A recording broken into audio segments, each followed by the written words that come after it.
Danganronpa Trigger Happy Havoc where, you know, the world is on fire. The rabbits, I mean the Monokumas have taken over and put their face on the Statue of Liberty like the rabbits do. I mean the Monokumas. I mean, it's nothing like the rabbits, okay? Of course I do! That's in response to, do you remember the stuff that is being shown on screen? Sorry. So you didn't lose your memory after all.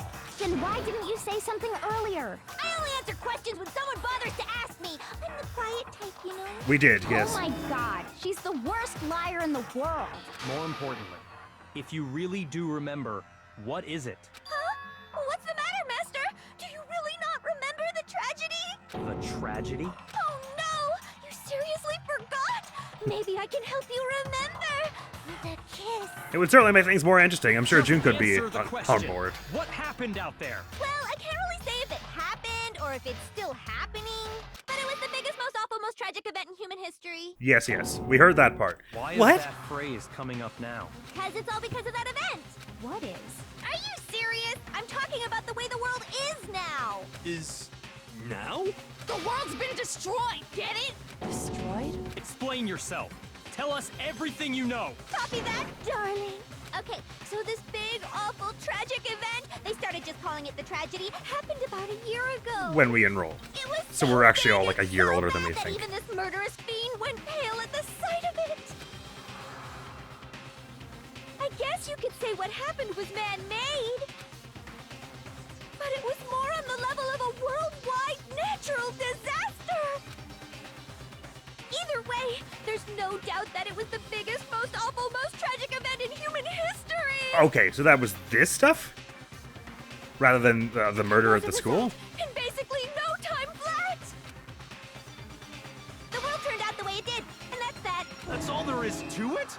Come on! Yeah. There wasn't a single concrete description You in were just there. like, oh, it was bad. But it just so Again. happens I don't know any of the specifics. What does that Miss mean? Monroe saw it all play out in real time, so why don't you ask her? She had her You memory already wiped. did, and she didn't know anything.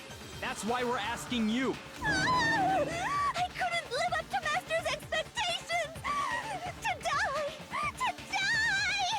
This is the true tragedy! Okay, that's enough of your little lover's quarrel. Whatever happened, Yeah, okay, well, like doesn't that. matter at this exact point in time, right? Doesn't it? I thought we had to figure it out The or we end die. justifies the means. Everything serves the outcome. In other words, the world has ended. That's the important thing. How can the world just end? It's the world. Calm down. It's okay. There's no need to panic. Hence again why the magazines were all out of date and stuff. Every living person will be dead in 100 years anyway. So the world ending isn't that 100. big a deal. Oh, come on. We're being Now pessimistic, you're aren't just we? being ridiculous. Well, as long as we're being ridiculous. I have another ridiculous story to tell you. It's the story of the Tagami Corporation, which has given Byakuya's life all its meaning. It's not What? real. What did you say? I'm glad to see you took the bait. You bit into it like a middle-aged secretary at an all-you-can-eat cake buffet. Hey! Again, weirdly So, specific. What do you think happened to the Togami family?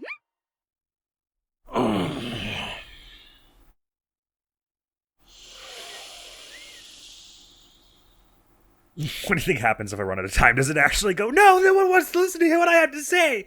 I kind of want to see now. No, I don't care that much. Whatever, took on me. Correct. Well done, peasant. But I didn't say anything yet. I just got so fucking bored waiting, I couldn't help it. Even if you're wrong, eventually you'll figure it out, right? Till then, you're just going in circles. So, no matter what you pick, you get the right answer.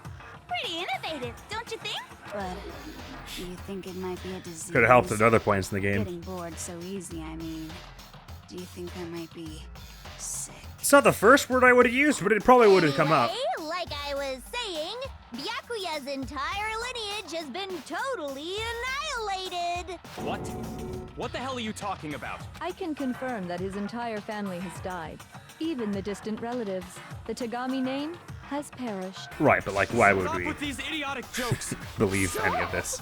And said with such What she said authority. specifically. A peasant would She- dare challenge she would do us, anything to get us to the feel sad. avatar of divine punishment. You must learn your place, peasant. You are no longer the ultimate affluent progeny. And Hina, all the water has been destroyed. You can never swim Possibly again. Be gone. The Togami family is destined to guide the world. Hell, there is no world anymore, remember? It got fucked a full year ago. Hold on. That doesn't make any sense. Huh? I don't makes sense. Not often. There's no way that happened a year ago. I mean, we only came to this school a few weeks ago. If some kind of world-ending event happened a year ago, then how do you explain the totally normal world we were living in up till then? Have you considered the possibility that you're mistaken about that? A few times, yeah. Mistaken. Well, if I'm understanding you right, it sounds like you think the tragedy happened a year before you arrived here. Well, yeah. I mean, like he said, we just got here a few weeks ago. A few weeks ago? Ooh, I get it.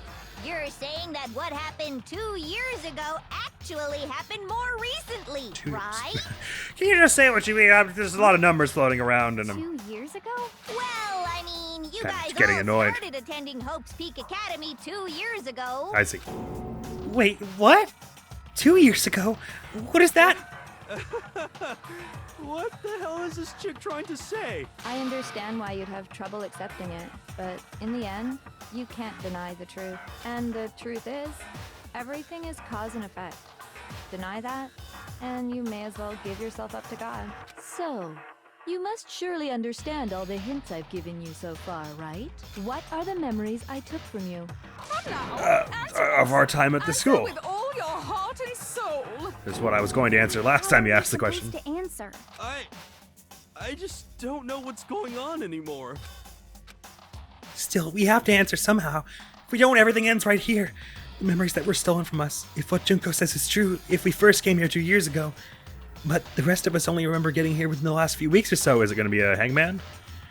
It's the memories you took from us, our lives at Hope's Peak. If we accept that what you say is true, then we've all lost our memories of the last 2 years after coming to this school. Nope. No. I mean, no matter what anyone says, Sorry, Another Yasuhiro. correct answer. Into the damage Well noise. done, peasant. Seriously? This routine again? I can show you your notebook if it'll help. 2 years worth of memories? That's right. You've already spent 2 full years here at Hope's Peak Academy, and that entire period of time is precisely what you've forgotten. I don't remember the last 2 years of my life? That's not possible! It is. I want to think that too. I don't want to believe it. That's nothing but our desire. I don't want to believe. I want it to be impossible, but if it's the truth, then we have to accept it. Oh, okay. I thought I was about to... it was about to ask me which evidence piece proves it, but I think locker notebook is what I'm going to say here on whatever Hiro says. 2 years worth of memories. Everyone else just echoing it. Never lose something like that. We've been living here for 2 years? So we gotta wait for whatever Hiro says. Hell no! That's impossible! It is not. I mean, I haven't gone to any awesome school events or anything! Sure we did. We all went swimming that one time. I've never even gone to a single class! Oh, okay. Probably the notebook works there. No, that's wrong! No, that's wrong.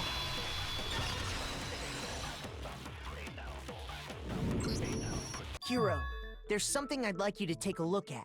It took me a This minute to be notebook like, right here. single class? Does that make sense? Oh, yeah, it's a notebook for a school class. I was like, I don't know, maybe it's just his personal diary or whatever, but no, they did specifically say earlier it's a class notebook. Huh? Hey, why is my name written on it? And in my handwriting, too. This is so weird, Makoto. How'd you do this? I found it in the locker room on the 2nd floor. If you don't mind, could you take a look inside? Sure, whatever you want. But I've never seen this notebook before in my life. Holy crap, I've seen this notebook before! What's that? Is something wrong? It's kinda similar. No, even more than that. This is absolutely my handwriting, without a doubt! But how is this? I don't remember ever writing in this thing! No way! It looks like you actually did attend class here at Hope's Peak, but somehow, you forgot all about it. Lies! It's all one big lie! Oh, I'm gonna have to bullet time you. Hang on. Sir, what bullet are they gonna probably ask me to if that's true? Oh, I don't know. It's fine, it's fine. I don't want to believe it either.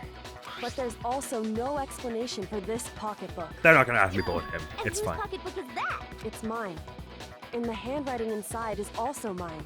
There's no doubt about it. But just like Hiro, I have no memory of ever writing in it. And the reason for that is the 2 years of missing memories? After seeing all the evidence, do you have any choice but to acknowledge the truth? Isn't it just so desperately dark? The mystery's solved, but it's like a goddamn funeral in here. Shit, man, I've never been to a funeral. Hell yes! I have. It's not all it's cracked up to be. 2 years of school life. How many moments of blossoming youth have you missed out on? I mean, high school's How many not all fun that. classes? How many school events? This was your chance to build lasting friendships, right? And on top of that, something tragically sad happened 1 year ago. The biggest, most awful, most tragic event in human history. Right before everyone's eyes, the world came crashing down. You absorbed all that despair, but then you forgot it all. And once you'd forgotten, you made the choice to subject yourselves to this killing game. Did we know it was a killing game when we entered? All we know is that we Oh, agreed to expend our lives And in the there's school. one other thing. To be even more precise, the memories you all lost were... Actually, never mind. I'm bored. Explaining stuff is boring. What? We are bored of this world. Everyone always talks big, declaring all the great things they'll do. But then they always fizzle out. This world is just so desperately fucking boring! What are you talking about? In a way, I'm jealous of all of you. To give yourself over so completely to such stimulating despair. Yeah, so figure out the rest for yourselves. I'm sick of expositioning all this shit. Okay. Figure out what? Figure out where your memories come apart. That's at the heart of all of this. Like the precise day where our memories come apart. Is she talking about the moment where we must have lost our memories? I don't know. I mean, when I fainted, I got it! The moment I lost my memories. Probably the only thing that makes sense. Can't think of any time other than that day.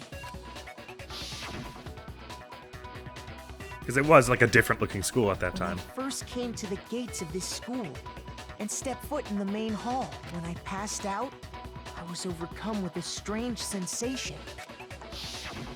Wow, you still have enough spirit to keep on talking, huh? I'm rapidly losing it, but So, I don't know much about the details, but it seems like everyone remembers passing out, right? And your sense of time got all messed up because of the memory loss after that? I guess it must have been something like that. After I passed out, I woke up in a classroom with my head on a desk.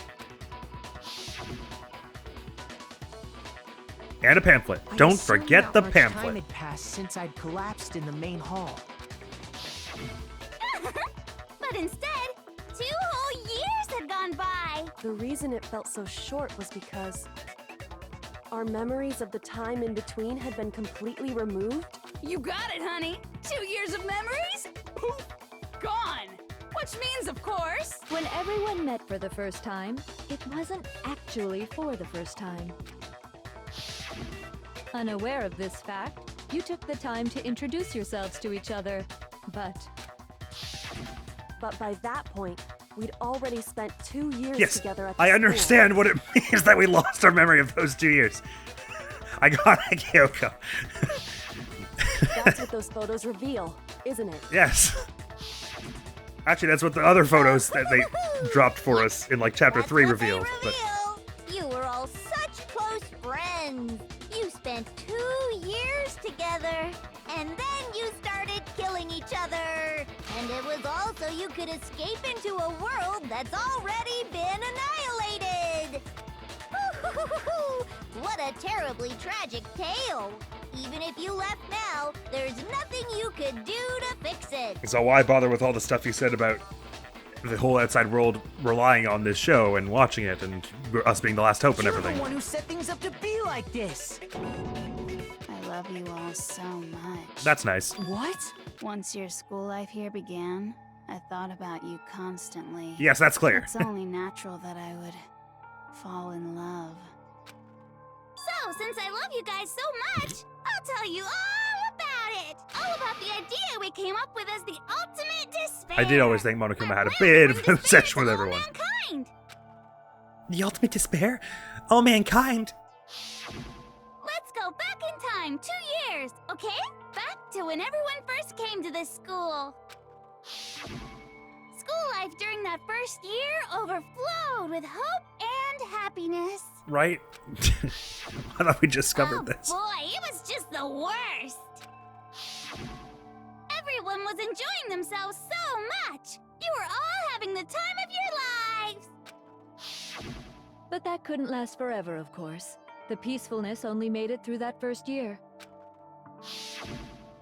Because after that, an event unfolded that hammered a soul-crushing despair into all of humanity. Hang on a minute. You're telling me that at some point in the past year, the biggest, most awful, most tragic event in human history occurred?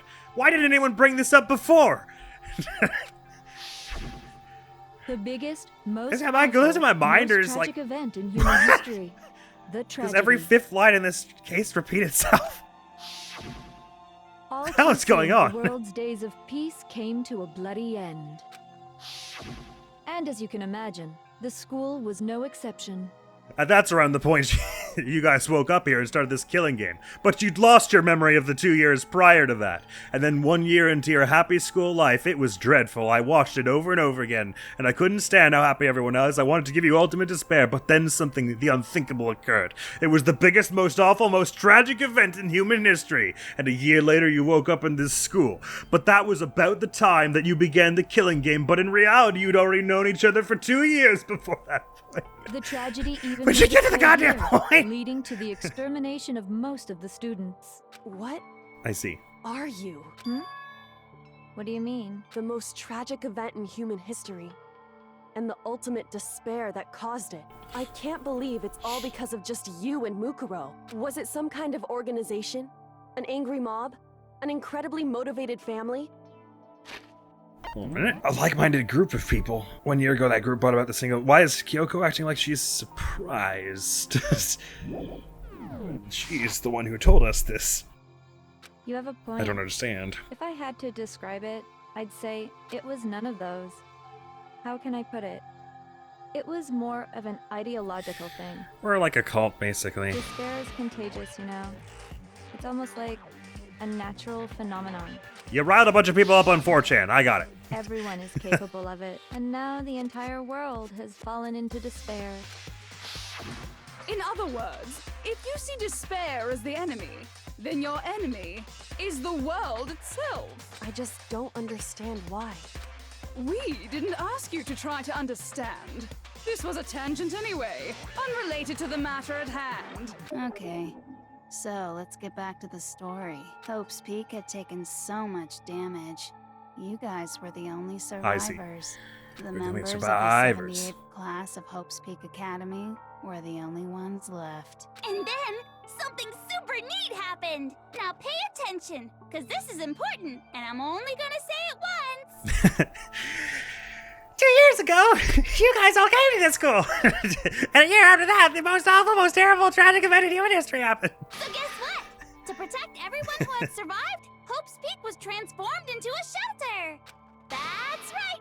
It was transformed into a shelter. Okay, that was twice. I said it twice. Now, someone was responsible for that transformation, for creating what would eventually become your prison. I assume you're talking about the Do any headmaster? of you know who that might have been? The one who turned Hope's Peak into a shelter and isolated us here. The Prime Minister. I I got it! Could only have been the headmaster of Hope's Peak Academy. Like Alter Ego said. He wanted to turn the school into a shelter to try and protect us. To protect us from the despair and tragedy taking place outside. That's why he asked us to make that promise, to say that we were willing to live in this school forever. Hence why Makoto said, couldn't really have a choice, do we? Although you'd wonder why he would ask for permission from them. Wouldn't he just be like, alright, I'm turning this place into a shelter, stay or don't, up to you? You'd think. We believe he had something like that in mind. I guess he just wanted them to be yes. aware of the risks that we'd have to stay here forever till it blew over. If you, the collective hope of a new generation, could survive, maybe the world could have a fresh start. Yeah, the headmaster put that much faith in you. And because So robots we had looking that unlikely. Same hope, We all said yes. that's why we all agreed to live here forever. But creating the shelter was also his single biggest mistake. It's laughable, really. He was the headmaster, but he had no idea. He had no idea that we, the ultimate despair, had already made our way into the school. Why? I have a question. Are they acting like Mukuro suddenly has freckles? Like, I get that the Junko we met, who was actually Mukuro, had freckles, but Mukuro does not have freckles in any of the other pictures or her profile, so I don't know what's up with that. And if she wore foundation to cover a scar, why not the freckles? Okay, whatever. I mean, not that I think people should cover the freckles. I think freckles are adorable, but I mean, if she was trying to masquerade as... never mind. What the hell is the point of covering the tattoo if you're not going to cover the freckles? So what was supposed to be a shelter to keep you safe became a cage that made it impossible for you to escape despair. I have to say, it really helped me out a lot. It saved me a ton of time. By the way, it was you yourselves who blocked off the windows, the doors, all the exits. Under the headmaster's direction, you all went about your work like obedient little sheep. You mean we trapped ourselves in here? Well, sort of. We were not the ones who made it punishable by death to try and get them off. We barricaded ourselves in with the intent that it would be possible to leave, eventually. But then you made it a school regulation that it was punishable by death to leave campus, so we could only ever do much. Like whenever we were testing the plates on the walls, it was only like a pipe dream to like cry for help outside or whatever. And then you forgot all about it and started bitching about how you were trapped in here. Once you'd finished building your little shelter, it was time for me and Mukuro to get to work. And thus began the killing game. Sorry, you said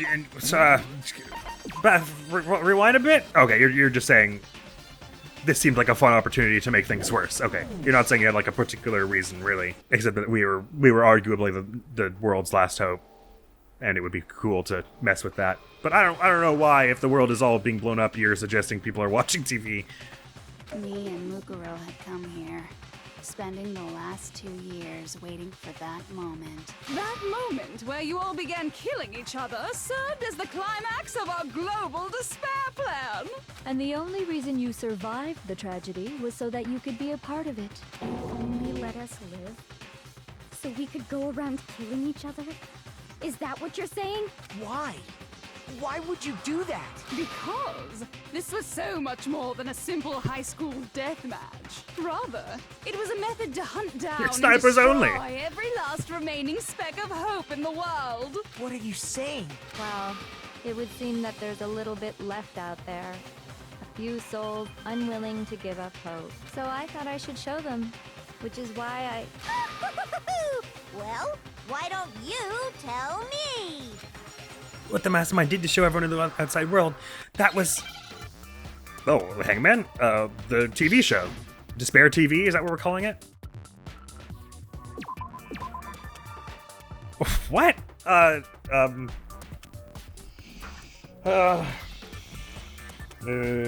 got 3 minutes, come on.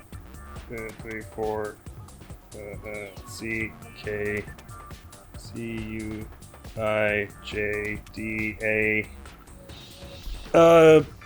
hack, I don't even know, how many words do I know that crack?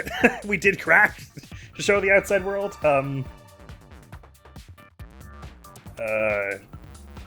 Track, TR,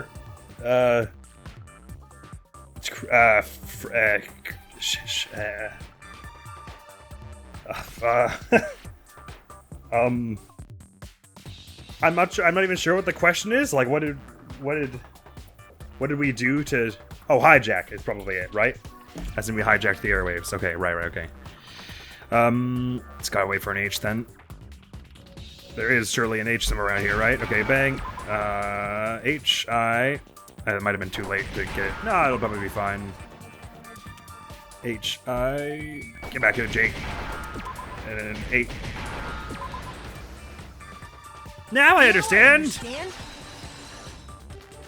I was like, what do you mean you did crack to show the outside world? About you hijacking the airwaves, aren't you? Uh-huh. That's exactly what I'm talking about. That's weird. Wouldn't Despair TV be the more sensible solution since they use that phrase like so many times? To show the world the murders taking Whatever. place at this school, which was meant to be a symbol of I love hope. what's giving us the triumphant music, like, yeah, you got it right! I filmed you guys murdering your best friends! That was the whole point of the ultimate despair. When I said climax, that was what I was talking about. The world watched as you fell into despair and began to kill each other one after another. Despair is as contagious as any disease. Any hope left turns to despair. Isn't the power of television just amazing? Just so. By the way, since we started broadcasting, a whole bunch of people have tried to come and rescue you. Figures. Are you serious? But utilizing the heavy weaponry I installed around the school grounds, I had no problem expelling them. Hence the noise you heard might have sounded like an explosion, but it could have been heavy machinery or whatever she said. In case 3, whatever, when Yasuhiro was all like, I heard noise!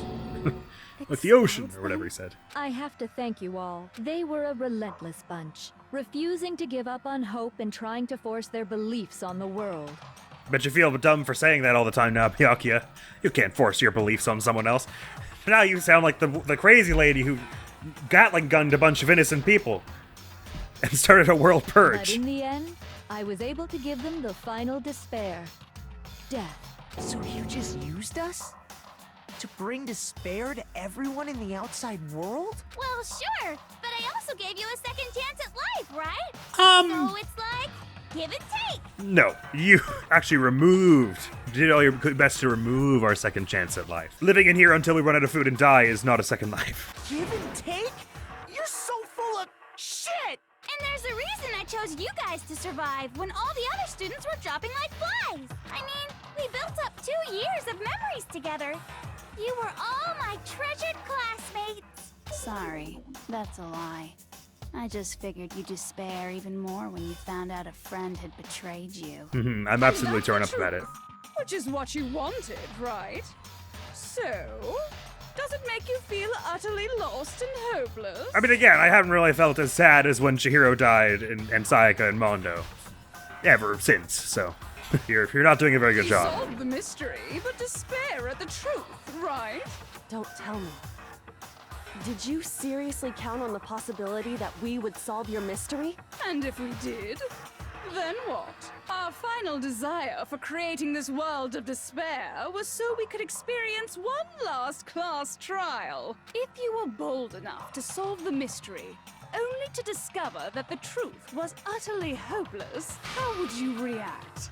What would you do? See? Discovering the truth doesn't necessarily lead to a sense of hope. Oh, come on, we already promised Kyoko we would hang on to hope. We're not gonna break a promise that easy. Truth can be full of despair, too. Like right fucking now. Truth, full of despair.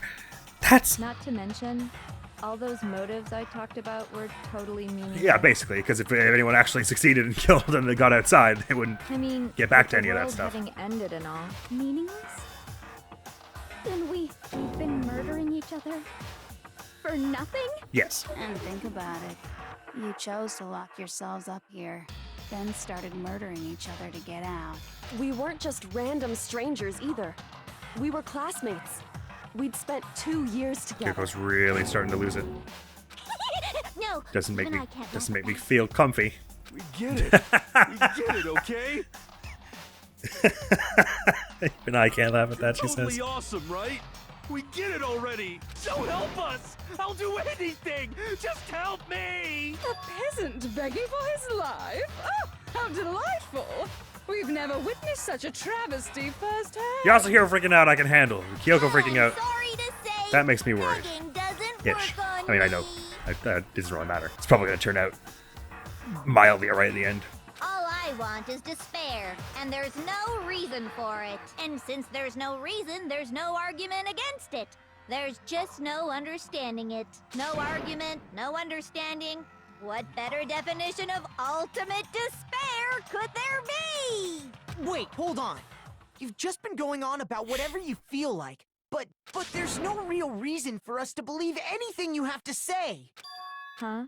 You say the world's fallen apart, but I haven't seen it for myself. Only on video. So I don't acknowledge it. I don't accept it as the truth. Until you see it with your own eyes. Truth and falsehood overlap one another. In other words, you're not unlike Schrodinger's cat right now. Is that what you're saying? Hey, way to dodge the subject. If so, what then? Are you saying you won't accept the truth until you can go outside and see for yourself? Bingo! So if you could just lift regulation number 1 for a bit. Well, you better not. You go out into that world and you're all gunners for sure. Trust me, I'm not lying about any of this. Well, even if it's all true, I refuse to give in. I refuse to lose to you for the sake of everyone you've killed. Huh?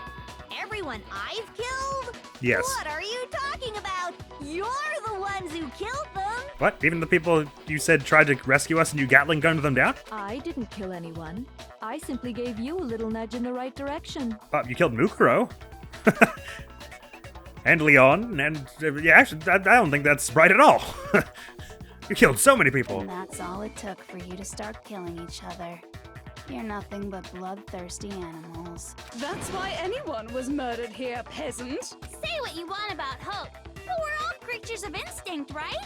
Despair comes naturally. Hell yes! That's funny as shit! No! This isn't just some game to us. It's murder! Plain and simple. You stole our memories. Invented reasons for us to do it. You pushed us all into a corner. It's all your fault!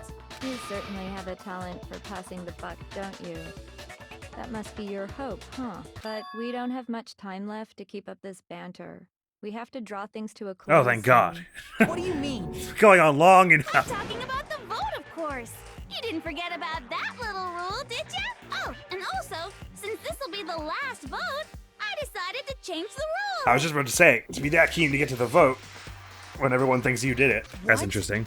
You guys so full of hope, and me so full of despair. Are you going to say it has to be unanimous? I've decided to have you vote which one will be punished. If even one of you votes to punish Hope, well then, I'll consider that a win for me and punish everyone on the side of Hope. Even if it's just one person? Oh, but don't worry. I won't be voting, of course. Even if you don't, you've still got the upper hand in all this. It's okay. Nobody would actually vote to kill themselves, right? Oh, let me just mention one more thing. When I win, to punish you guys, you'll have to stay here till you grow old and die. No fighting, no killing. That's your punishment. Ah, I see. So in theory. So what they're asking here is that punishment may be a chance for us to a chance for us to definitely survive, I guess. So what they're testing here is if everyone has hope that the outside world will be better. What? I mean, we just... We'd have No. Yo. Let's just turn it back to like 5 seconds ago when we were all like, yeah, we're definitely voting Hope. Hope is good. She's saying she'll let us live.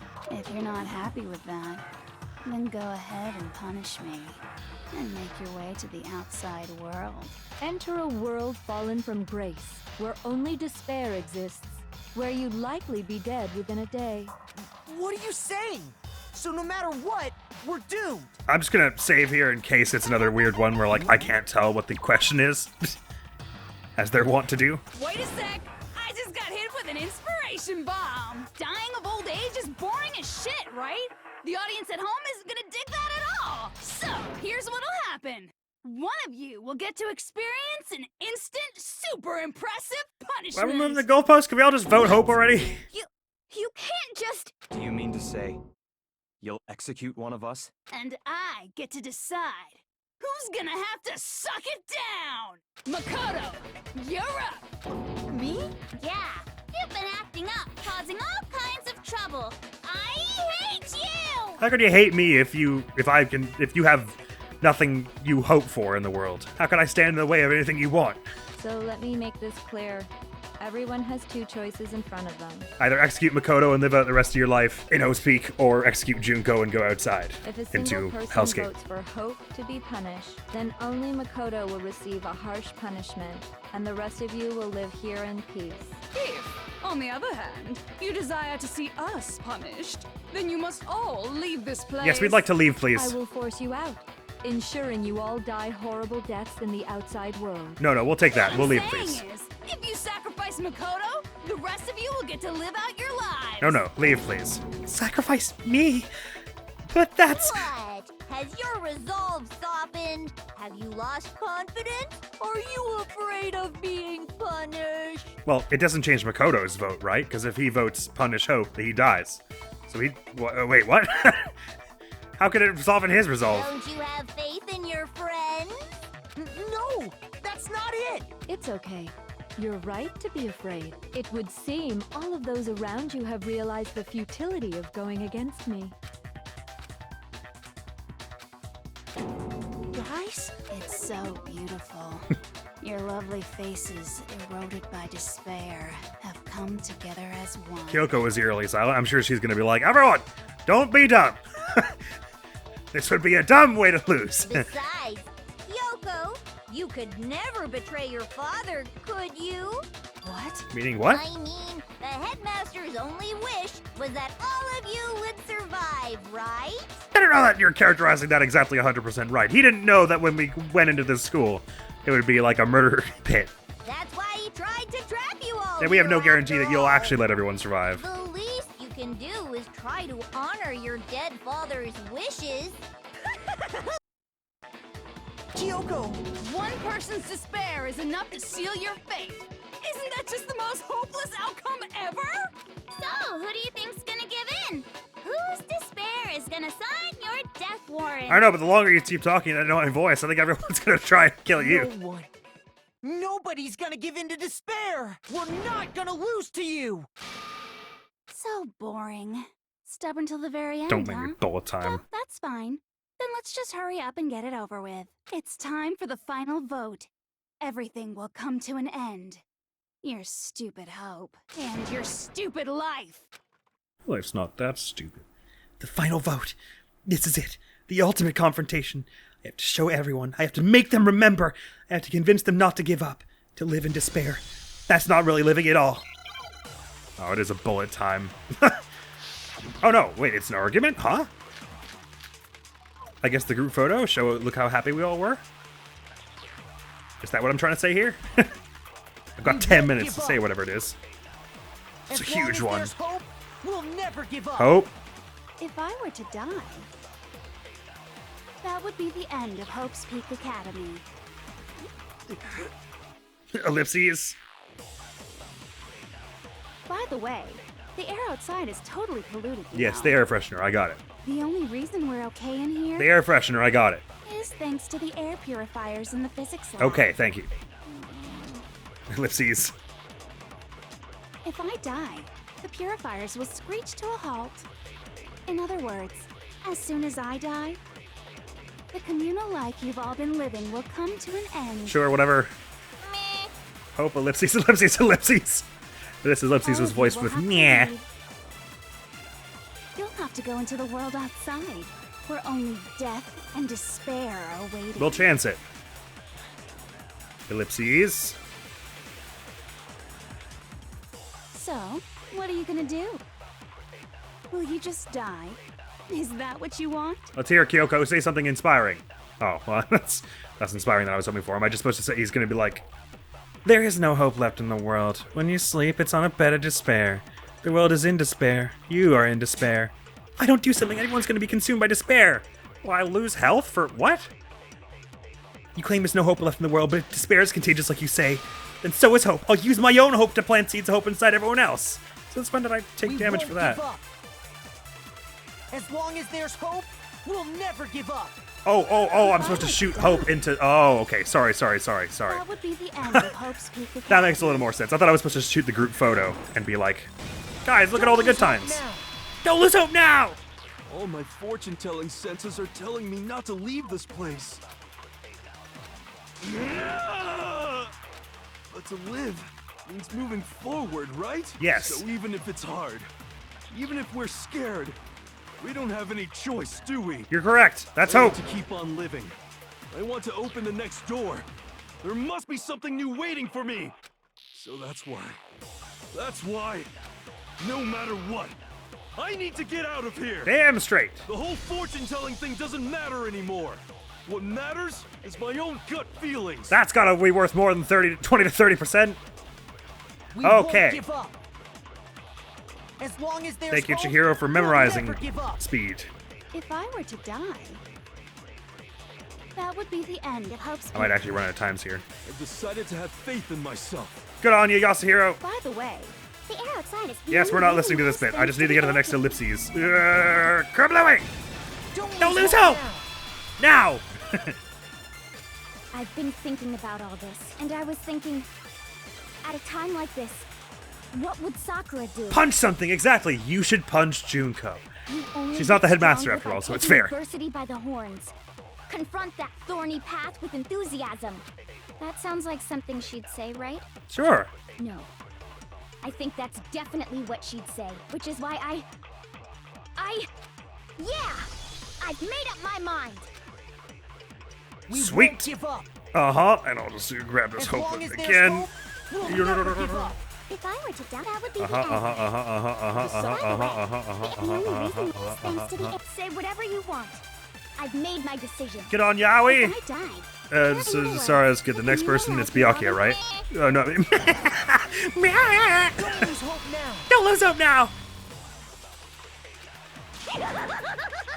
She didn't need much convincing. Either way, I'm fine with whichever one is more interesting. Actually, I may not look like it, but I always hated school. Hell, no matter how I look, still hate it. Sorry, I cut out the laugh. No matter what, Master has to come along with us. Don't worry, I'm tagging him next. We won't give up. As long as there's hope. Am I gonna have to bullet time Kyoko or something? Because her words weren't even orange. By the way, the only reason is thanks to the air. Say whatever you want. If I die, in other words, the communal life you've all been living. I can keep on living as long as I have my master's love. She a little confused, but she got the All spirit. of you will have to leave. You'll have to go into the world outside.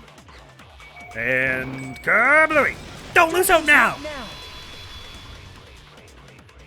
What's the matter? You're not actually trying to encourage me, are you? Yeah, you were sweating bullets there. I totally was. Ridiculous. It never even crossed my mind that I might give in to despair. That's a lie, but okay. Don't misunderstand me. I couldn't care in the slightest what happens to you. I got it. I just have to keep my word. I swore I would end the life of the mastermind. And carry on the Togami Besides, airship and everything. The Togami family isn't dead. Yeah. Because I'm still alive. There you go. So until I can restore the Togami family and bring it greater glory than it's ever known. We won't give up. Oh, started playing the main theme. That's As weird. long as there's hope, we'll Is it never Kyoko give last? If I were to doubt, that would be the end. That's new and interesting. By the way, the only reason is thanks to the air. Say whatever you want. If I die, in other words, the communal life you've all. I can keep on living. All of you will have to leave. You'll have to go into the world outside. Where only death and despair. I already said I would claim the mastermind's life by whatever means necessary. Right. Or is there one more What are you tablet going to do? than Just earlier? die? Okay, I can do Kyoko now. Don't give up, Kyoko! Don't lose hope now. Don't lose hope now! Break. I didn't really know my father, so I can't pretend to know. That what was a he pretty thinking. weak argument from Junko there. Don't you care about what your father wanted? It was like, I mean, not sorta, not really. But even if we're just connected by blood, there's one thing I am sure He of. didn't want you to give in to You despair. would never want us to abandon Makoto and choose to stay here. I can't explain why exactly. But if I'm sure of anything, I'm sure of that. Just because we don't actually know anything. Does that mean we can't understand? Could it be that... No, never mind. So, Makoto, Hi. I don't think you wound up at this school because you had good luck or bad luck. I think you came here for a different reason entirely. I'm the ultimate hope. You came here to bring down the ultimate despair. You came here to confront despair without ever giving up. And if that's true, I think we could call you the ultimate hope. What do you think? I like it, it's cute. What the hell are you? The ultimate hope. The ultimate hope is added to the truth ball section of your handbook. So uncool. Is that the one I'm gonna have to use in the bullet time? The stupid things you've said. The stupid way you all treat each other. It's all so uncool. So unhip. Shut up, shut up, shut up, shut up, shut up. Lame, lame, lame, lame, lame. Listen, I don't really want to kill you, but I don't really want to carry on with this trial. So let's just get this bullet time out of the way, shall we? and not any kind of elite anything. Hope isn't a talent you develop, but I still... I'm gonna bullet time the dickens out of you. Okay, and probably do totally well. Oh my god, it's so fast, why? Oh, it's gonna be so hard, isn't it? Stand against us. Hope is a joke. Who are you? Your idiocy ends here. Oh, I don't like this one. This is gonna be hard. From despair. I just love despair. Yes. You suck. Uh-huh. So uncool. You're unbearable. Hope is a Damn it. joke. Who are you? Would you like to die? Not really. You're gross. This is one of the worst I've done. Oh my god. Everything is pointless. Whatever. Close enough. Suffer from despair. I just love despair. Suffer from despair. Wow, that's not even slightly fair. No. You suck. How the fuck was I supposed to do them? So uncool. You dare to stand against us? Hope is a joke. Who are you? Your idiocy ends here. You're gross. Sorry, I'm not talking through these, but I hate them, man. This one is the worst. It comes so fast out of nowhere randomly. You suck. So uncool. You're unbearable. Okay, there we go. The ultimate hope. Despair into Sorry. hope. Yeah, shut up. God, I'm glad I had full health for that. I refuse to give up. I refuse to get bored. I refuse to throw it all away. I refuse to despair. Because all I have going for me is the desire to keep moving forward. I don't know all I have going for you, but it's like a big thing of yours. Going on. What's happening?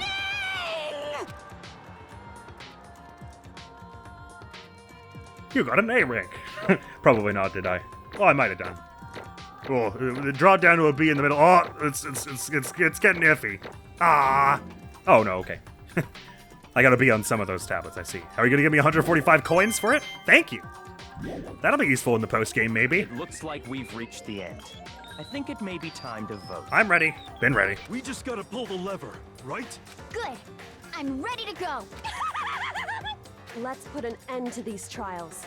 Put an end to the killing with our own hands. So do I put the lever on Mukuro or Junko?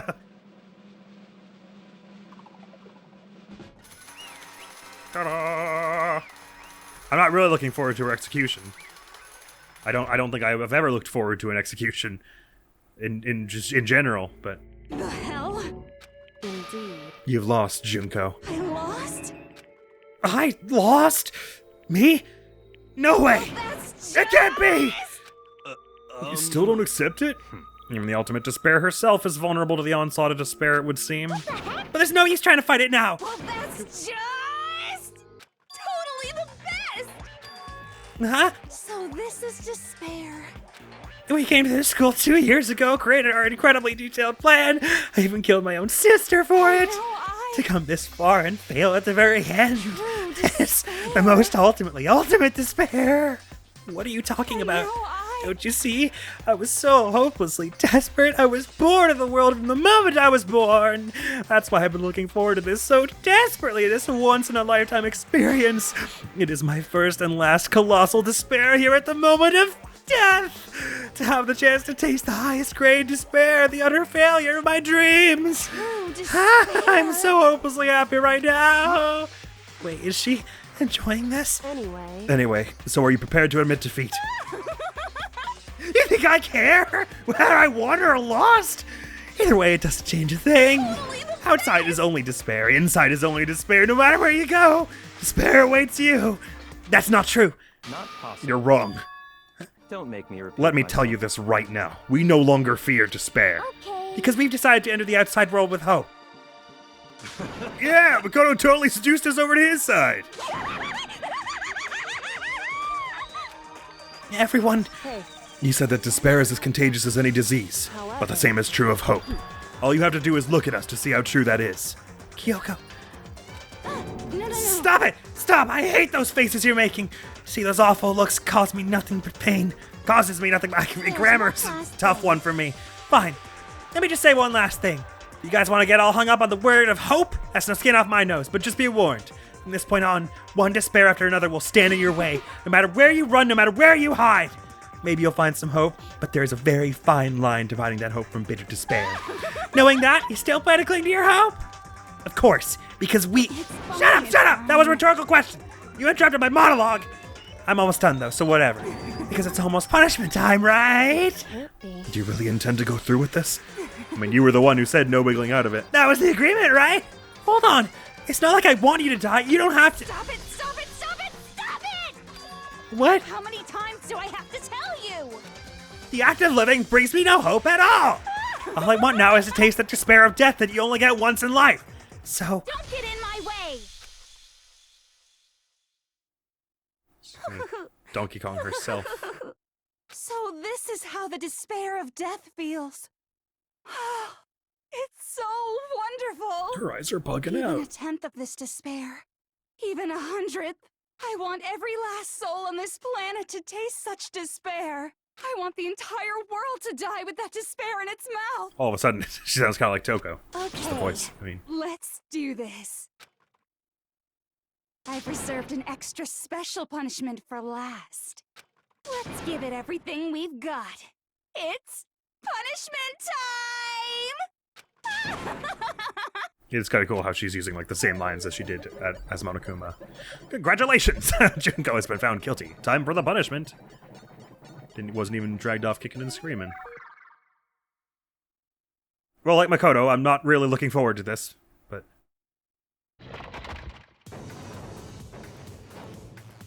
Oh. Oh, dear.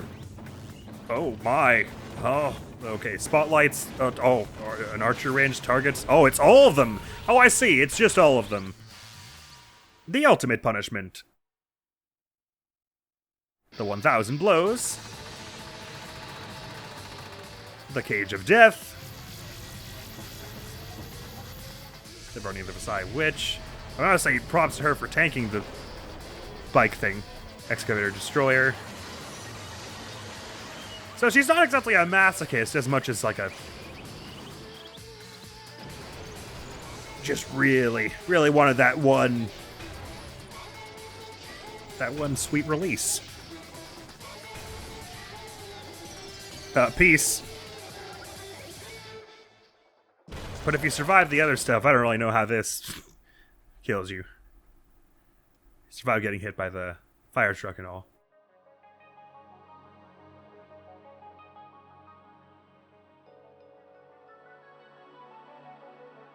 Emergency of Fright just showed up on the ground somehow.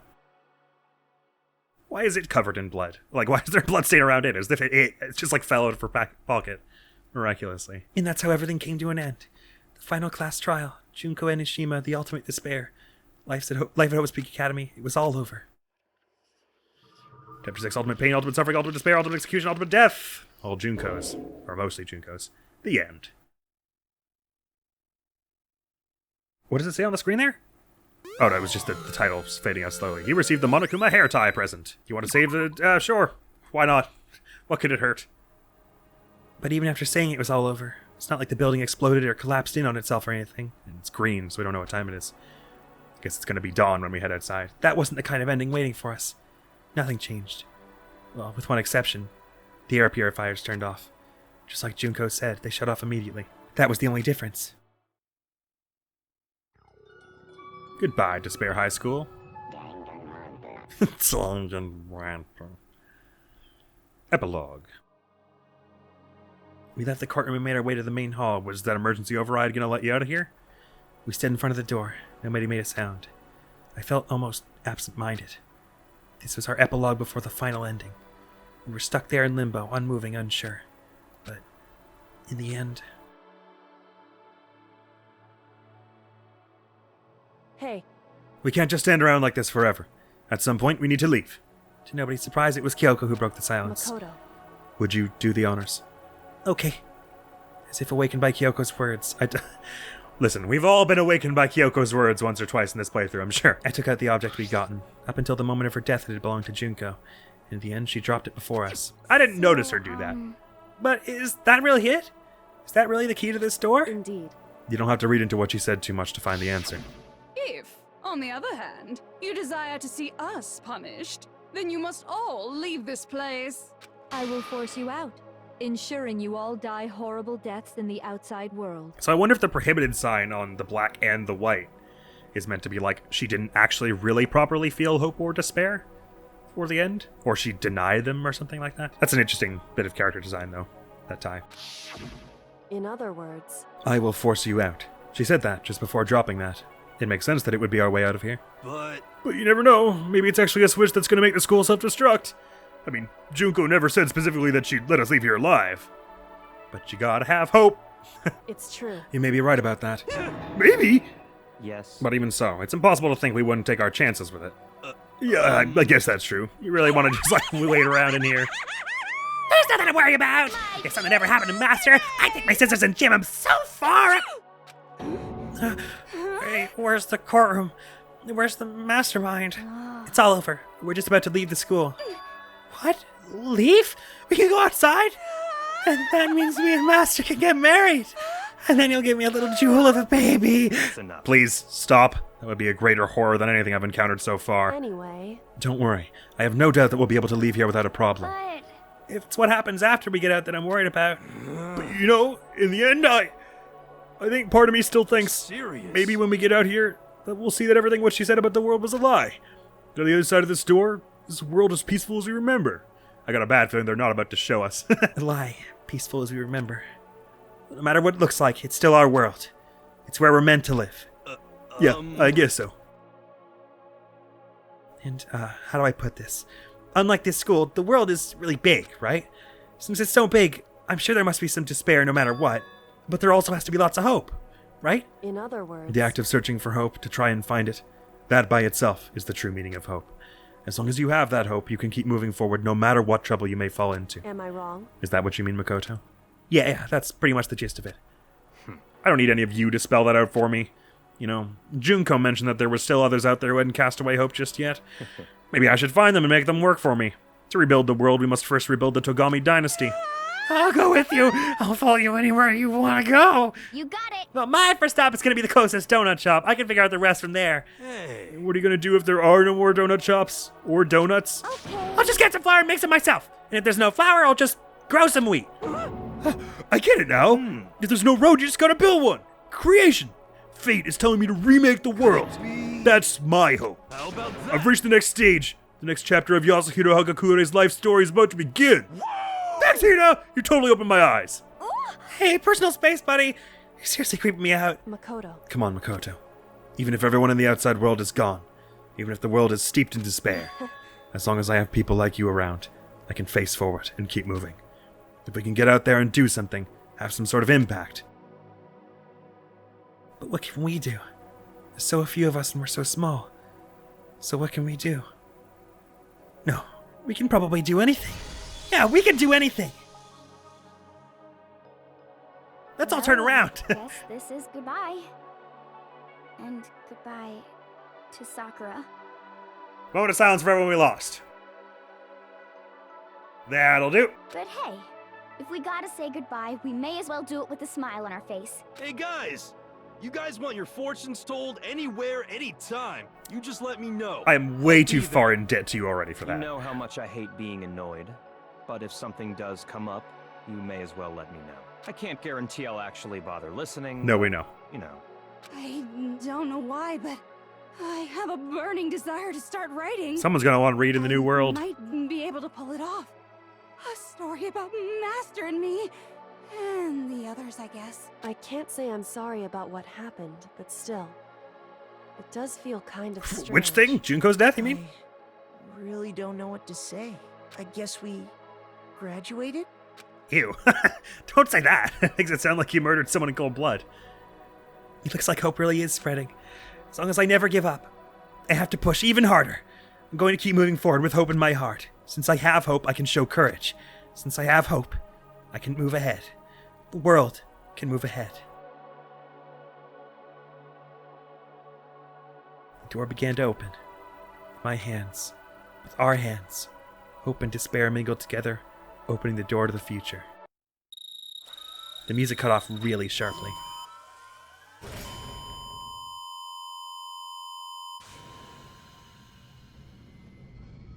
The bloody teasers. They're not going to actually show us what's out there, are they?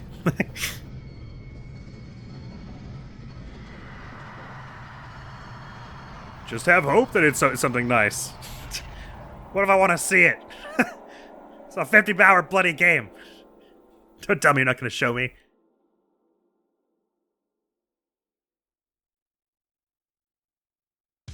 Oh, you're mean. Whatever. Fine. Alright, so we did it. I really don't know where to start in a review for this game. I probably will go through the normal motions I do with, excuse me. What was I saying?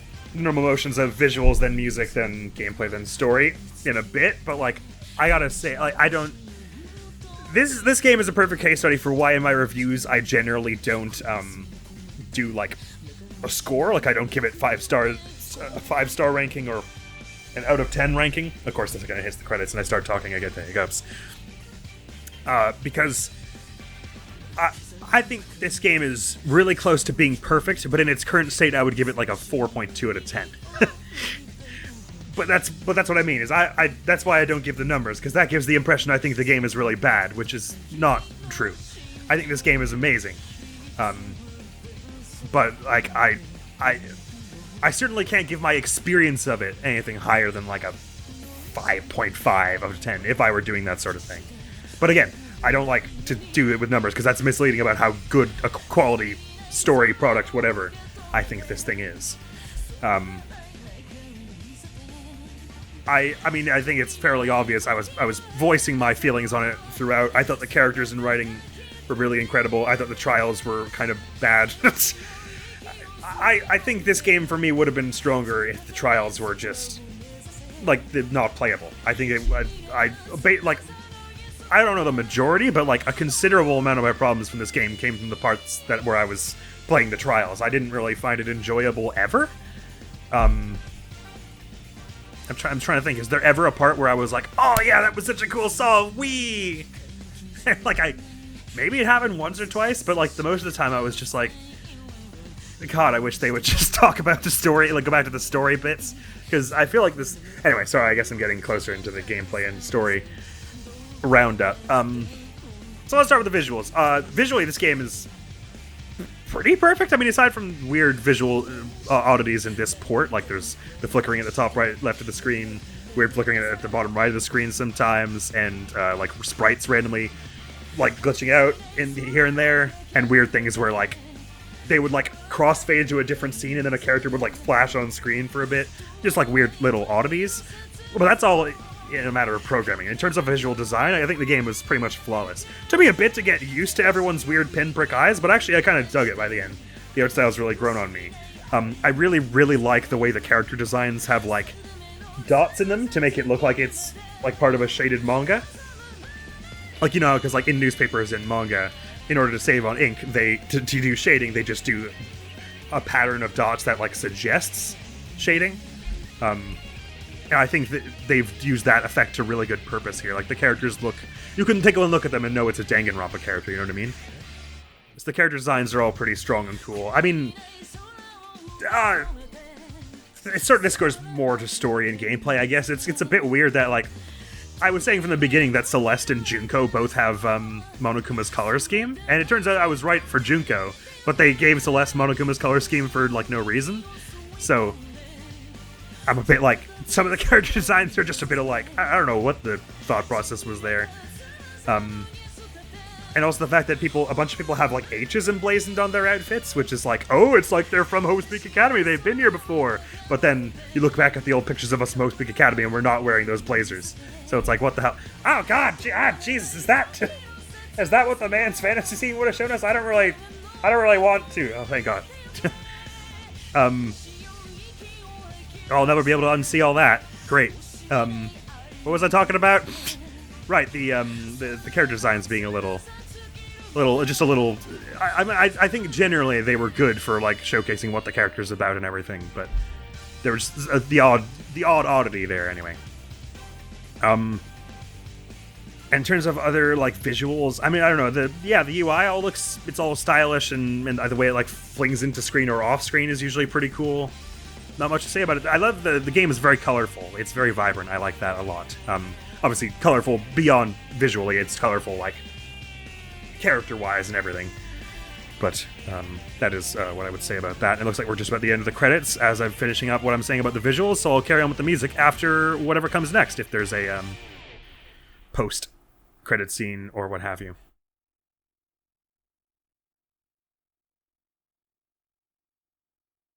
And so there is.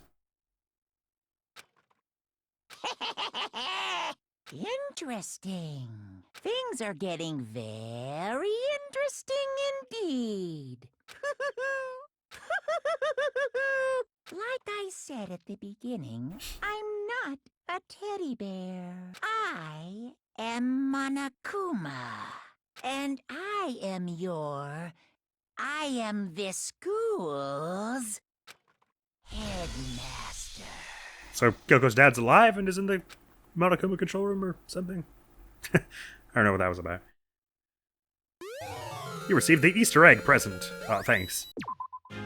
All's well that ends. You're telling me. Right, oh, we got school mode. This is a what-if simulation type play mode. Set to the extras real quick. School store, event gallery. See for a heaping handful of cutscene images. Just want to enter school mode for a minute here. I assume this is... Oh my god.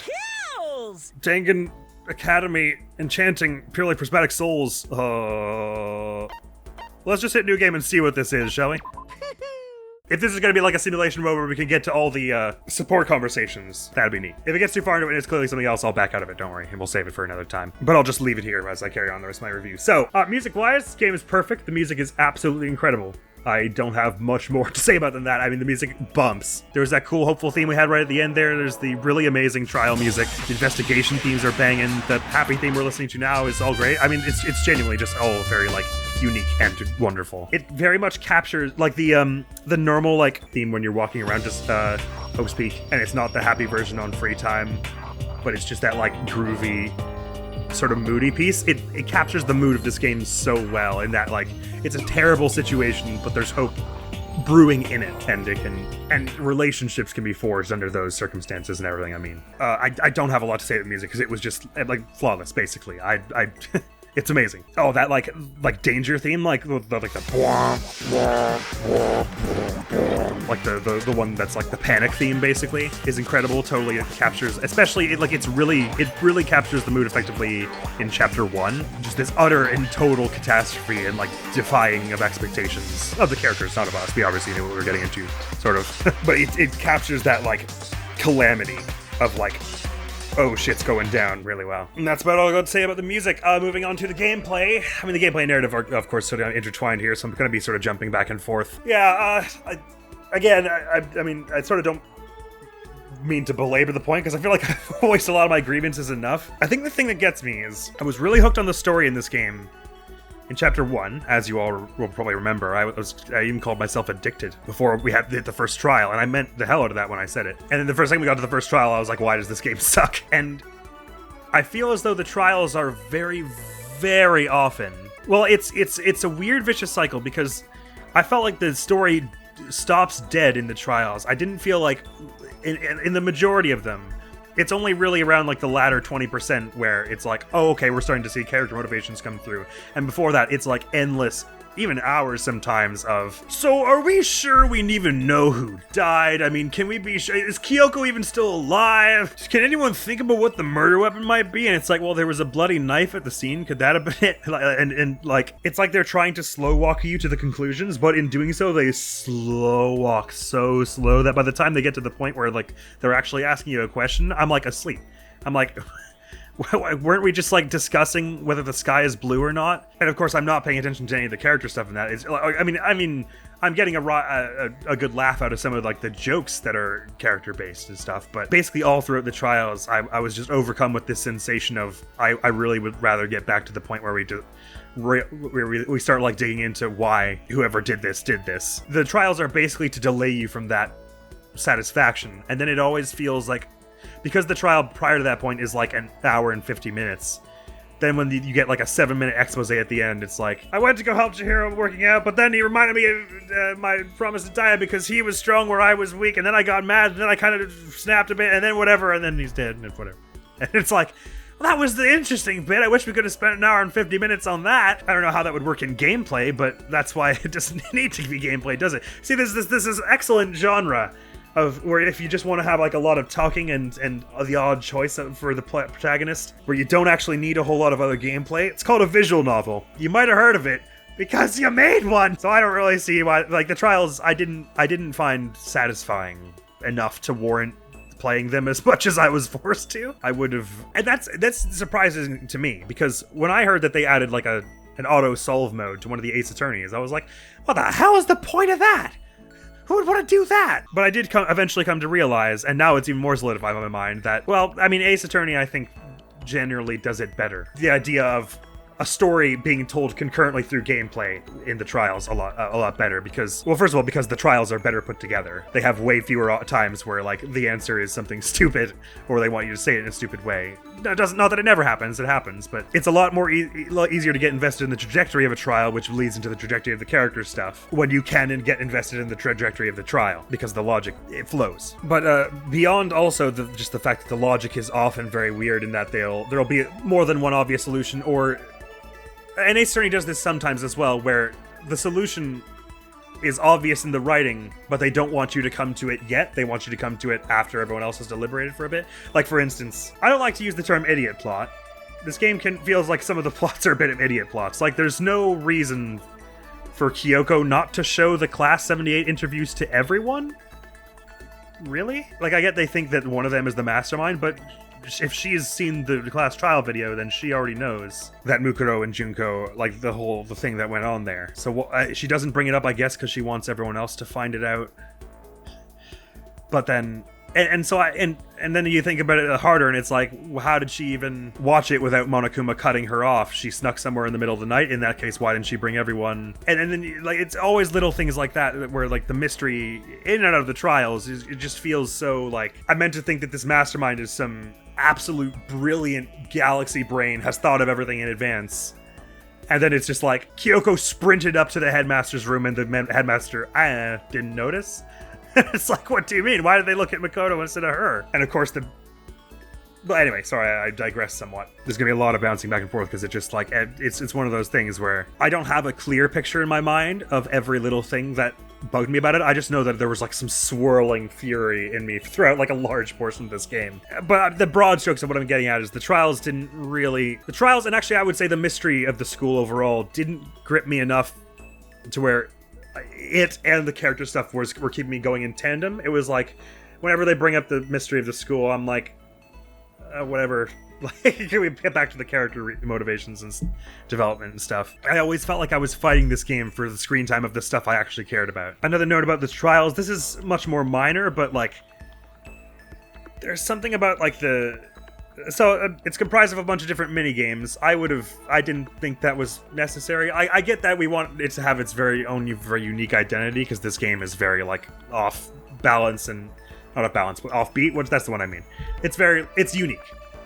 It is intrinsic to its character that it'd be, like, wacky and odd. So I get making minigames for that reason. I don't get making them bad, necessarily. If it was to help me focus on the narrative and character stuff that's going on in the trials, then also making it, like, obtusely difficult in that you know exactly what you're trying to say, but you don't know how to say it, I would say, for 8% of the trials, kind of puts a damper in that experiencing the story thing, right? Because it just grinds to a dead halt there, and then you stop getting involved in the mystery and the characters, and you're just like, okay, what stupid computer combination of buttons do I have to press to make this stupid computer program let me see the fun bit again? It's like the ultimate way to take you out of the experience, basically. And so that doesn't really compete with me. But additionally, just in, like, with the exception of, I do like the sound of affects the sound design of the rhythm game, with the exception of the final strike obviously being backwards. Like when you hit the beat with like a target and then shoot and it goes stupid. That's like satisfying as hell. That level of like reactivity in the controls doesn't feel present in the other minigames as well. Like the Hangman game, you shoot and it kind of goes like boom, and like it kind of like echoes in a weird way, and then when you finally shoot the letter correctly, it goes bang, and then like swoops over onto the Hangman thing. It feels like it should be like you explode the last one and it goes like and like slams down onto the Hangman thing. And in the non-stop debate portions, you know, I'm gonna do a lot of comparison to Ace Attorney, so my apologies for that. You know in Ace Attorney when you're in the trial and it's doing the up-tempo music and it's all like dun dun dun, and then you get the stall and it goes objection, and the music all cuts out like at once, and then like there's just like this moment of dead silence and it pans over to your character like sweating and frothing at the mouth. That is satisfying as shit. Like it feels so good.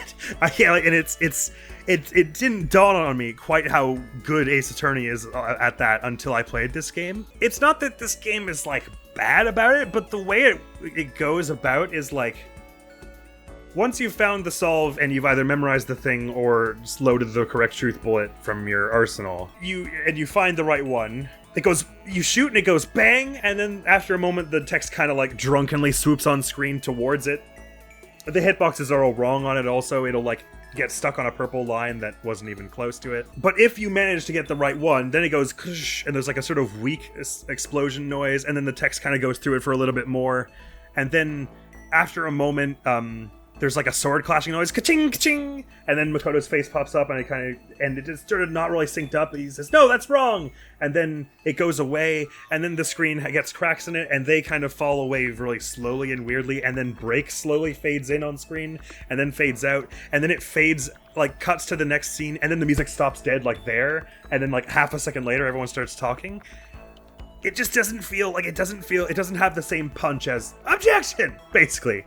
And it's not that it has to copy Ace Attorney in every way, even though there's like obviously a bit of inspiration taken. But it just like, I feel like the recipe is all there, but it doesn't really, for me, hit that like same satisfying note of like, yeah, we just solved a thing, you know? For me, I think this would have been a time to follow after Ace Attorney a bit, and it should have been like, there's like basically no travel time on the bullet. It's like, bang, no, that's wrong! And that stops the music. And then we cut into the next scene, you know? No, that's wrong. Mukuro had a tattoo on her right hand, if I remember correctly. To have it be like, bang, no, that's wrong, clang, clang. Screen peels away, break, faded out, music cuts abruptly, characters start talking. It just feels a little like, it's unsatisfying. I mean, that's the long and short of it. And again, it's not like I think it was overly rushed or anything. It's like all the recipe for everything is there. You even got that sick cut in like for the here's my answer, where it like shows Makoto's eyes. I think you could like do, if you're shooting a bullet and it's about to work, you could have that cut on screen like it's wrong, you know, like there's a lot, something more that could be done to make that like have a punch. So half the time characters make ridiculous leaps you couldn't possibly have. Like I still don't understand why in the last trial everyone was like, I see what happened. Mukuro actually died and was imposting Junko, and at Junko's request, because they were in cahoots, and then Junko killed her to make us that she could drag her body out later and make us think that she was dead, so we wouldn't guess who her identity was. It's like, what are you talking about? Why wouldn't the assumption just be that Junko also was part of Fenrir or something? There's some really massive like logical leaps that the characters make, and they sometimes expect you to follow along with. But then sometimes, in trying to slow walk you to the answer, like with making sure they don't leave you behind, they make it more confusing by overly asking questions that devolve into nonsense, like or answering questions about things that were just said. Like everyone in the last trial there, everyone goes, well, no, I had a photograph that didn't have me in it, so you guys are tricking me. No, well, I had a photograph that didn't have me in it that was tricking me. And so the Makoto goes like, there's something else about those photographs that bothers me. And it's like, the people who owned it weren't in it. And it's like, well, yeah, that's what everyone just said. That's just like, why is this a solve? It confuses the shit out of you, because it makes you think, okay, well, if I'm supposed to solve something, there has to be a dilemma. But this isn't a dilemma, this is just asking me for a fact that was just established. So I assume, and then it is deliberately confusing for no reason. The health system is kind of weird. You get healed for anytime it asks you to present evidence or do a drop-down menu, but not for winning non-stop debates or hangmans or bullet time battles. This just sort of seems a little weird. The difficulty select, I mean, obviously I only played the hard mode, so who knows? I don't have a lot of context for how different it is. Like, they told us along the way some of the things that were different, like you have more truth bullets on the harder difficulty, and the white noise will appear, and the bullet time battle, you have limited ammo and stuff. I think the difficulty select would have been a valuable opportunity to not use as many of like the leading turns of phrase. The hard mode would have been a great opportunity, in my opinion, to use more vague language so that the player had to figure it out. Or like, I don't know, like in the case 3 when Kyoko just says, well, he wasn't actually dead, I solved it. Let the player do that on the harder difficulty if you want them to engage in the trial like whatsoever. On the bullet time battle, yeah, I mean, I said I didn't like it, but like I'm just rhythm games stress me out. It's designed, I mean, it's okay. It's not much of a rhythm game because it like the window for it to hit the notes is so large that it's like you barely have to hit it in time with the rhythm, so it kind of feels up and down in like the level of tension. For me, unquestionably, the part of the gameplay I enjoyed the most was the free time sections. I thought this game was at its best, and I know that's not really much gameplay at all, but I was enjoying this game the most when it was this weird Scooby gang going around investigating the school together and then like building bond. I thought that's where the writing was strongest. I thought that's where the pacing was the strongest. Some of these trials move along so slow. Certainly like like I was saying, one of the biggest like roller coaster of like, am I enjoying this or not, I've ever experienced in a game. I don't think I have ever, I mean, like, to be clear, the opening of this game hooked me so strongly. I don't remember being that hooked by like the opening, like the prologue to a game since like Celeste or Dual Destinies or like Omori. Like, very few games I have played in my life. Like, it's like this game, Celeste, Omori, Dual Destinies, Final Fantasy VI are like the games I can think of where like within the first hour I was like, this much shit. I want to play the hell out of this. The rest of this, like, this is an amazing opening. It's very few games. Like, this is genuinely one of the greatest openings to a video game I think I've ever played. I have never felt this let down by a game's, like, final act and ending. The ending in particular was, like that particular, like, last 10 minutes was okay. But, like, the whole, the final act, it to me, just didn't hold a candle to, like, the emotional highs and lows of the first 2 chapters, say? And this is something I was going to get into with the story anyway. Something this game, again, I stand by what I said earlier, that this game does what Fire Emblem often doesn't, which is, it makes me care about the growth and development of a cast of characters with the acknowledgement that there is actual peril that they will die. Because in Fire Emblem, you're just going to reset. So, like, there are only 1 or 2 who will die in the story. And that'll suck, but, you know, rip. Whereas here, it's like, and they incentivize it with the skills. I thought that was a smart thing to do, even though the skills, like, they help minorly, but it all adds up. I thought that was executed really well. Again, that's just part of the free time, which is why I'm saying it's like the best part of the game. I was incentivized to build bond with my favorites, but also build bond across the whole cast and get connected to their characters through gameplay and narrative, and it made their deaths sting more. Of course, the thing that I said around chapters 1 and 2, I think, which I stand by also, is that the problem is if you're too good at that, I actually get like really fucking depressed after chapters 1 and 2. Because it hits you so hard and fast because they're trying to like rush through the first 2 because it's like a tutorial zone, that it hits you with so much like misery and stuff all at once. And also just like bad luck because the 3 I happen to be the most interested in, Sayaka, Mondo, and Chihiro, all got it in like the first 8 hours. That I think it was clear from that point, and I'm pretty sure I said it at that point, that nothing in the rest of the game was going to hit me that hard. Again, because they like threw all the big guns on right away. But I'm starting to wonder if the rest of the other 2 games in the series will hit me as hard as that. Because now the cat's out of the bag, right? I've felt that utter, wow, God, that makes me really upset, and I'm going to be thinking about that for days on end and like not eating right and stuff, because that's really making me feel ill and unwell and unhappy. And it's like I got through that, so it probably isn't going to happen that way again in quite that measure. So everything that came after chapter 1 and 2 in this game, and probably I'm going to guess, obviously we don't know because I haven't played it yet, I'm going to guess everything in games 2 and 3 is not going to get as close to making me upset as that did. Well, not get as close, make me as upset as that did. Of course, I could be wrong. And again, I'm saying this with the acknowledgement that what that means is they've done that Fire Emblem thing that intangible Fire Emblem thing of making you get attached to the characters because you have to for gameplay reasons and narrative reasons, and then taking them away from you. They've done that so well that it's arguably too well, and I cared so much about what I lost in chapters 1 and 2, because obviously I really cared about Chihiro and really connected with that character, and same with Sayaka, and I was really interested to learn more about Mondo. And then when I did, that arc really connected with me, and to have it all kind of just go out of the story at that point, it's like, in addition to like, that made me so upset that it's hard to imagine I'll ever be that upset again playing this game. It's also like, that was the thing I was most interested in this game. So I get that taking it away is like a bold story move, I guess, or whatever. Because you made me real upset, good job. But it's like, also, everything else that I could be interesting in this game, I'm going to be comparing to that, which I was very interested in, that I didn't get to finish. And again, I understand that's the point. I think it goes to something about how human connection and hope are intrinsically connected, because they both only exist with the context of despair and loss. You know, making bonds with all your little friends at Hope's Peak doesn't actually mean anything if nothing bad is going to happen to them ever. You have nothing to lose. And likewise, having hope doesn't mean anything if there's no risk of everything going wrong and being plunged into despair. I get that, but like, I was really interested in that more than any of the other stuff that came after.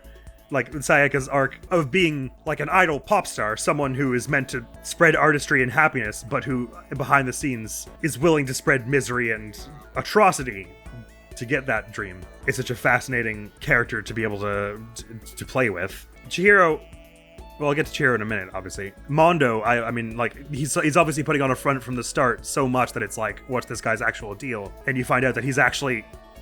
sensitive is maybe not the word to use, but you know what I mean? He's got like a lot more doubt and insecurity than almost anyone else in the place, which you might have surmised, but it's interesting to see that unfold. And Chihiro, I mean, I'm obviously in love with that character on many levels, but I think that's an awesome character. Someone who is weak of body and was weak of spirit earlier in that they hid from their greatest, like, the greatest aggressor or like factor of oppression in their life for so long. But really you come to realize that he's one of the strongest people because he, first of all, never stopped trying to make the world a better place even when he was miserable and hated what he was and what people thought of him. But also that his strength comes from his resolve to improve that even if he feels unconfident about it now. I mean, that's just like an interesting character. And it also bears noting, besides the fact that he's, you know, totally precious and adorable, perfect human being, I never really explained this, part of why I attached to Chihiro so strongly and immediately. It cut close. He's a kid. When he was a kid, he didn't fit in because he wasn't always in the same like level of health, both physical and like just like holistic as others, so we kind of got put off to the side. People would like harass the shit out of him because he didn't live up to their idea of what masculinity was, even though he was trying. Sort of tangential and or perhaps resultant of all that, he ended up finding a love for computers because he saw that even without living up to these standards that everyone set, he still had the capacity to do things that could benefit people, and he didn't even have to do it to their face. You know, he could do it from behind a screen and no one would have to know, and that sort of plays into the whole hiding of his identity that he does when he hides and pretends to be a girl, which he is not. All of those things could have been said of me when I was young. That was me, basically. Like, all of that happened to me. I felt like every single word of that he said. I don't think I have ever had a character in a video game or any piece of media capture an experience that I have felt so strongly as that did. And even though obviously at first I didn't know he was actually a boy, I think it's a testament to the character's writing that like I was feeling the vibes of like, I can't say precisely why, but I feel a certain kinship with this individual. And all that to say, that was just the character that I attached to most strongly. I think there's a lot of really good character stuff in this game. Like I was saying at the beginning that I thought all the characters were interesting and I wanted to know more about them. And to a degree, I still hold to that. I still think they all had something interesting going on about them. But again, the ones I thought were the most interesting all got axed in the first 8 hours. So it's like kind of hard to compare them also. But I thought every character had something I liked about them. Except maybe Byakuya. He's a character I still don't really get. Like, they give all this stuff to be like, wow, he's such a mastermind, he's so genius, and it's like, okay, well, let's just be clear. Byakuya, I stumbled upon a crime scene and chose to defile it just to see who is going to be easiest to kill and who I need to watch out for later. And I did it all with a smile on my face because I don't care about other people. Togami. Byakuya cannot read the number 6 on a key to determine that the locker labeled 6 is the one that key goes to, Togami. And Byakuya, oh, I'm so smart. I learned the difference between the word lending and borrowing, Togami. These are three completely different characters, right? Like, this man just changes his level of intelligence, his level of tact, his level of bigotry, chapter to chapter. It is never the same. He's just always a complete loose cannon character who ranges from total asshole to total genius to total asshole genius to total utter complete dunce. Even within lines sometimes. And I thought it was all coming to a point that he was going to be, obviously I said many times, I assumed he was going to kill Kyoko in the last trial, and that was what it was going to be about. I was obviously way off on that. But I assumed that because I assumed this, like, weird, inconsistent man-child was coming to a point of, like in Sakura's trial, he was going to hit a breaking point where he realized that disregarding others' opinions all over like this is a dumb thing to do. Not only ethically, but also just logically, like, you're not going to get far, you're probably not going to get far in the world like that, and you're going to live a miserable life. It didn't really cap off that way. Like, I think because after that trial, here and there, he would say stuff like, hey, Toko, you didn't completely fuck that up. We're supposed to be like, oh, he's changing and growing. Bleh. The only reason he's there is so that you still have an aggressor who can jump to annoying conclusions that don't make sense and complicate the trials, basically. I'm pretty sure. So I didn't really jive with that. But everyone else, Junko Enoshima being the ultimate fashionista who secretly is the ultimate despair, and the Junko we meet who is actually Mukuro is, like, giving us a lot of sass for, like, oh, you really think, like, appearances are all just as they seem in like, magazines and people don't have multitudes and everything? And of course it's like, haha, because the actual Junko has layers, because it's not just this person we met, because that's not actually Junko. It's this person who's, like, changes personalities every 5 seconds because she gets bored with the world and hates everything or whatever. And doesn't really know how to feel hope and despair in the appropriate measure. It's kind of interesting. I already talked about Mondo and Chihiro and Sayaka. Hifumi, there's kind of interesting thing, because at first you're just like, oh, he's just a weird pervy dude who, like, likes manga and stuff a little too much. But then it's like, oh, okay, well, even though that is a large part of his character, he's also, because he spends so much of his time absorbed in fiction, he's got a hero complex. And the idea of people doing bad things just for the sake of being bad, like, upsets him, and he has, like, a child's sense of justice for that, and that's an interesting character thing. Kiyotaka, the ultimate moral compass, being this, like, preppy, do-gooder type, forced to confront the fact that his ultimate ability, the thing that he's, like, worked toward all this time, has more multitudes to it than he first thought, because he obviously then becomes quite fond of Mondo. And he has to reconcile those two things. I think evildoers should be punished and that the law is absolute and that rules are everything. But also this guy breaks a lot of rules, but he actually seems like a decent dude. But also then when you see how hard Kiyotaka breaks, you realize that it can't have been as easy for him to hold it together through the first part of the game as you might have imagined it was. So you realize the pressure that would have been having on him. Celeste, I mean, of course, from the beginning, she's all like, we are going to have to accept our lives here, it's going to be great. And you're kind of like, I don't know about that. But also for someone who seems so, like, elegant and above it all, you then later find out that she really, the thing that drives her is just, like, pure carnal pleasure, right? Like, whatever gets me off, basically. It's an interesting character thing. And the development is that she just is unhinging more and more over the course of the thing. Sakura's obviously an amazing character. She, again, like Chihiro, her thing is all about how strength doesn't come from the place that is necessarily obvious, I guess, basically. She's obviously heckin' jacked, but, like, her strength was, and will always be in her resolve. Both at first that you find out she's been resolved to get stronger than the one she has to surpass this whole time, and she's been, like, training her whole life for that reason, but then also that you find that she's resolved to fight against the mastermind and even is willing to die for it. So that plot twist, she found out that everyone lost their memories somehow? How? Or did the mastermind tell her? That whole thing about her being the spy was weird, because the spy is, like, hinted at really heavily for, like, the first 4 chapters, and then they're just like, oh, anyway, and then the spy is gone.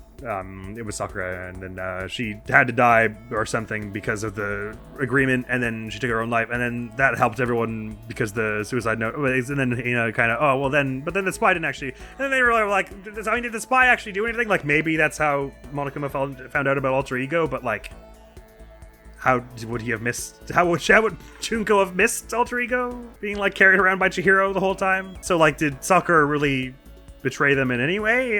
It's kind of left vague, I think. And Sakura doesn't even know the identity of the mastermind anyway, so it's like, okay, that was a sort of weird plot point we kind of skirted past. And there was that whole scene earlier on where it's Sakura meeting with Monokuma. I have no idea what the point of that scene was now, because everything that they tell us in that scene, we find out later anyway, and none of that makes sense to us until we find it out in the later scenes. Like, that's the point where the game basically tells you, yes, there's a spy, but that doesn't really matter again until Sakura's revealed as the spy. And I guess we're also saying Junko's the one who knocked out Makoto in the secret room. What for? Was there, what was in there she didn't want him seeing, and if it was anything, why did she leave it there? Because she knew Kyoko was going in and out of the room, right? So particularly with the mastermind's identity and like the spy stuff and all that. And the other thing that happened in the scene with the spy and Monokuma is they say, oh, well, that girl acted first before we would have even expected, and they're referring to Sayaka, I think. But then that later comes out in Sakura's last will anyway. She says, and then Monokuma and I talked for a bit about how Sayaka acted first, and we were surprised because I was supposed to kill someone first. And it's like, okay, so what was the point of that like scene if all the mysteries didn't make sense until Sakura reveals them, and then Sakura reveals them all at once anyway? And it's just like stuff with the mastermind and the spy, like there's a lot of like stuff where it's like, ooh, I wonder what the mystery of that is about, and it's like, well, there isn't really anything. Like, what is the deal with that secret room and all the documents in it? I don't know. I guess they were the stuff that got moved to the headmaster. Because it said Hope Peak Student Registry, right? So that Class 78 Student Registry was in there.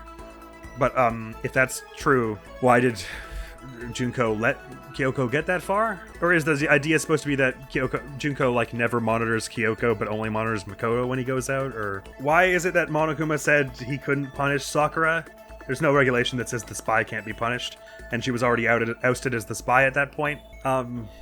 Like, there's so many things in the mystery in this game where it was like, that's not even a red herring. That's just a mystery you brought up and then just, like, threw out. It's weird. Sorry, but I was carrying on talking about how each character had an arc and stuff. Yeah, Hino, you start out thinking she's just kind of a bit, like, dopey, like, meat-headed athlete who's just like, oh, let's all get to it and adrenaline, guys. But then you find out that she actually puts such strong stock into what hope can do for a person, but also what, like, determination and drive can do. And she and Makoto are kind of alike in that way. But she's put such stock into it that it can negatively impact her, kind of in the same way that Kiyotaka did, where then to find out that all this stuff happened to Sakura, whom she really looked up to, like, it breaks her and makes her willing to be, I still, like, think it's kind of a stretch to be like, is she suddenly okay with murdering 6 people? But at least it's a character arc of like, that like, joy and always and determination to keep moving forward.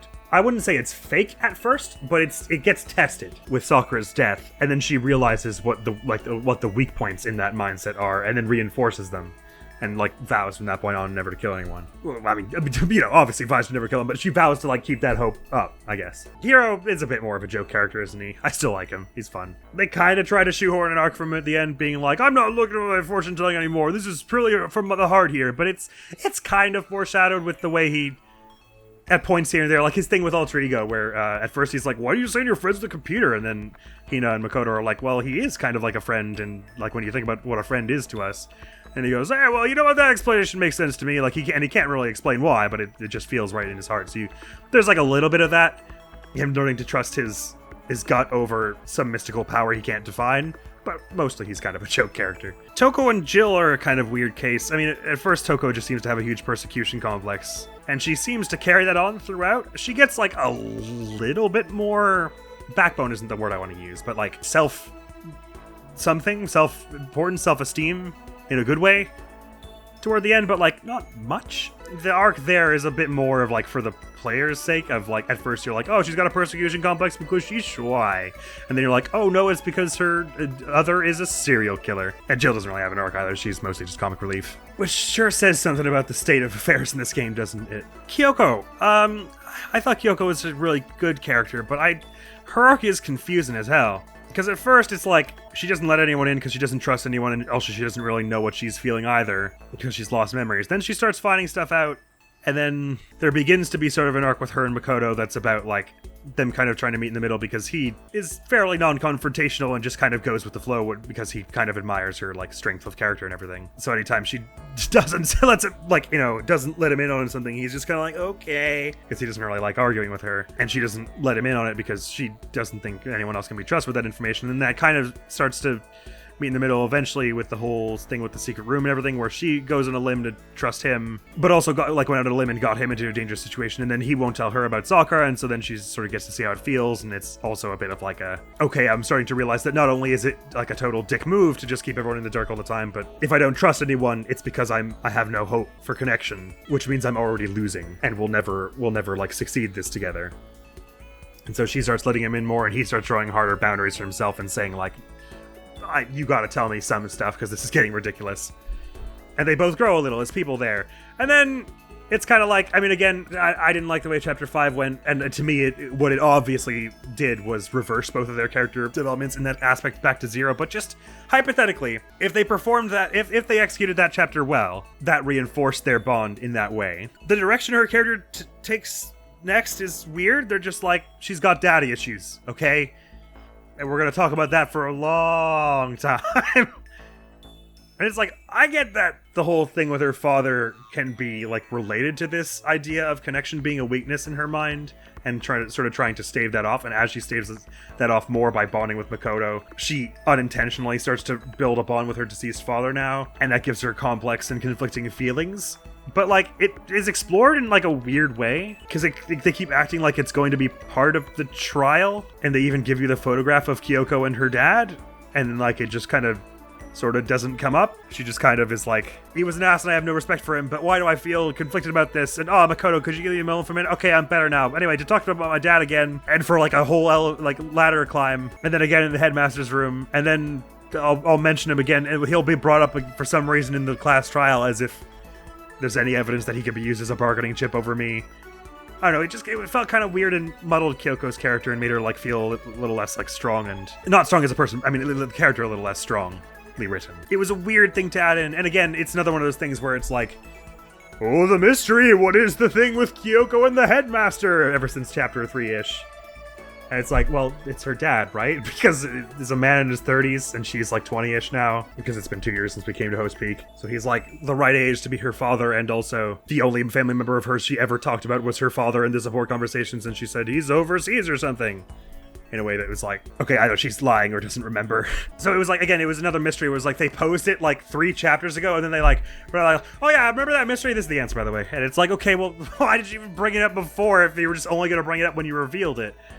Doesn't it make sense to just not mention it at all until this point? So I'm like, wait, that's your connection with the headmaster? Well, I mean, anyway, it was just weird. It's just a little weird. I didn't really feel like it meshed with the other parts of her arc, but still, she's a very cool character and all. Most importantly, though, most of these weirdos were very attractive, so that was cool. They had very interesting and likable, goofy personalities, and I wanted to kiss most of them. And that's really all we can ask for. Right, wow, I ranted for a long time about the gameplay and story now. I'm probably coming close to the end of what I wanted to say here.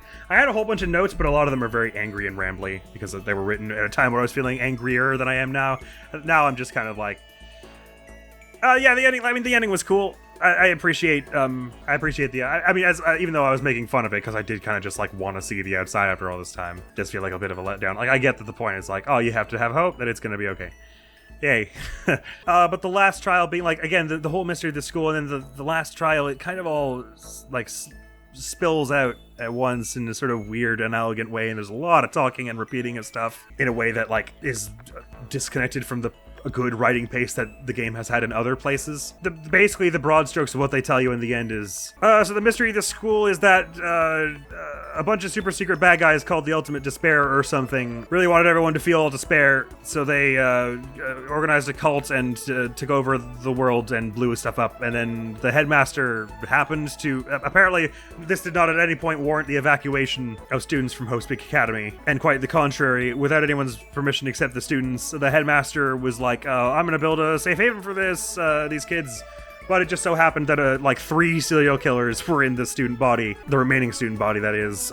So when he made that thing, then surprise, surprise, the school became the Despair School, and also the whole thing was a TV show broadcast to the world. Except no, it wasn't, because everyone's all dead. And well, anyway, Junko was part of the Ultimate Despair, and she's the part of the Ultimate Despair because she's part of the Ultimate Despair, and she wants people to feel despair. And anyway, she killed a bunch of people, but no, she didn't. They all killed each other, don't you remember? But then also, anyway, she's gone, and she let everyone get out of the school. It just felt all a bit like, I don't really know what that was. Like, because we never get to see what's going on outside, it's left as, oh, the mystery is that it's a mystery.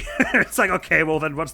Like, again, it's just about, as long as you have hope, you can build a way forward even if there isn't one on the already established foundation, and that's why they don't show you what's going on outside. But it does kind of lend it this feel of like, So who are the ultimate despair? Why do I care? Is humanity, like, gonna be fine? I'll have hope, I guess, but, like, it'd be cool if you told her or showed me something. Just, like, even, like, a little bit. Because with all that left vague, then it's like, well, then the purpose of the killing game becomes vague. Do we actually represent the last hope of humanity? Is anyone even paying attention to this stuff going on in the school when there's all this other stuff going on in the world? It's a little like, eh. And similarly, like, after she's already broken the rules like 8 trillion times, then they're all like, you have to redo the trial so that everyone out there on watching Despair TV will see that you won fair and square with Despair. And then she agrees to this for some reason, even though she's already broken the rules, so clearly she doesn't care about breaking the rules on TV. And then she's all like, oh no, you guys won! Well, no, but this is what I wanted all along because it gives me ultimate despair. And it's like, okay, so what?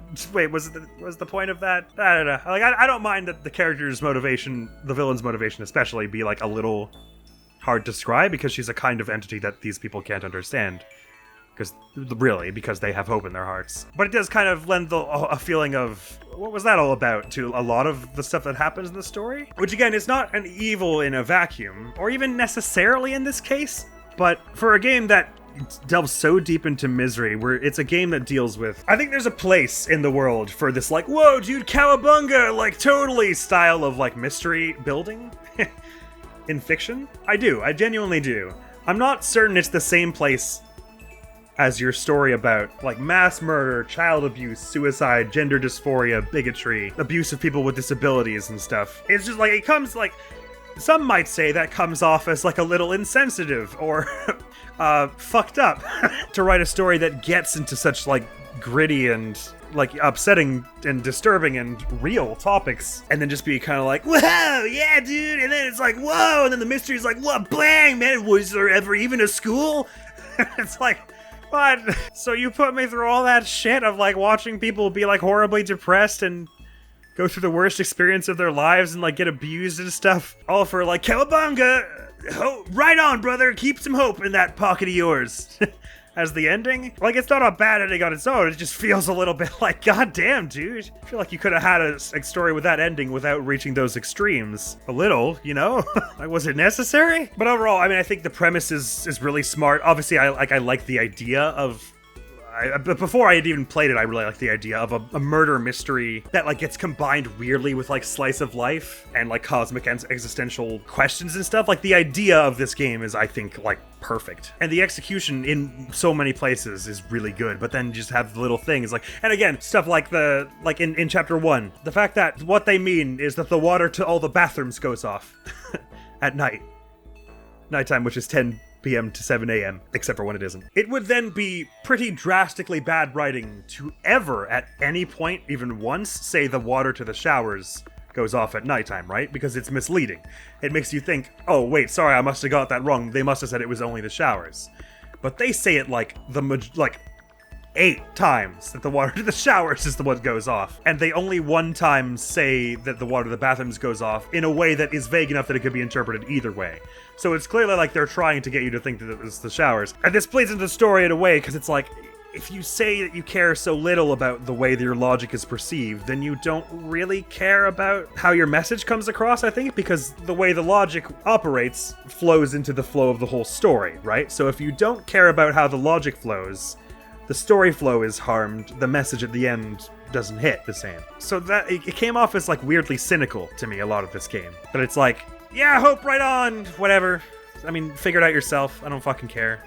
Like, that's how the game feels like it's talking to you. And it's like, come on, man, where's the love? I'm just gonna carry on and look through all my notes now. I had a whole bunch, but a lot of them I probably already covered, and otherwise contain language that shouldn't be said on YouTube. Oh yeah, here's one thing I didn't really cover. This game has probably, like, the worst tutorial I've ever seen in a video game. There's like 50 minutes of tutorial explaining to you that you shoot a truth bullet at the orange bit, but it does that before giving you multiple truth bullets, which just confuses the hell out of me, because then I was like, wait, what am I doing here? Like, what's the game? If you would introduce me from the beginning saying, pick the right truth bullet, shoot it at the right statement, I would have been like, oh yeah, Ace Attorney. I got it. That game is like 7 years old when this game came out. Sure, I got it. Or like 9. Like, that's not a hard one to explain. Shoot the corresponding truth bullet that contradicts the orange statement. Add an orange statement. So they slow walk you through it with like 4 debates where there are no multiple statements or multiple bullets. And it's like jarring and weird and kind of just like a waste of time. But then also it like under-explains the hell out of other stuff. Like the rhythm game, I don't like, that's not a hard one to explain.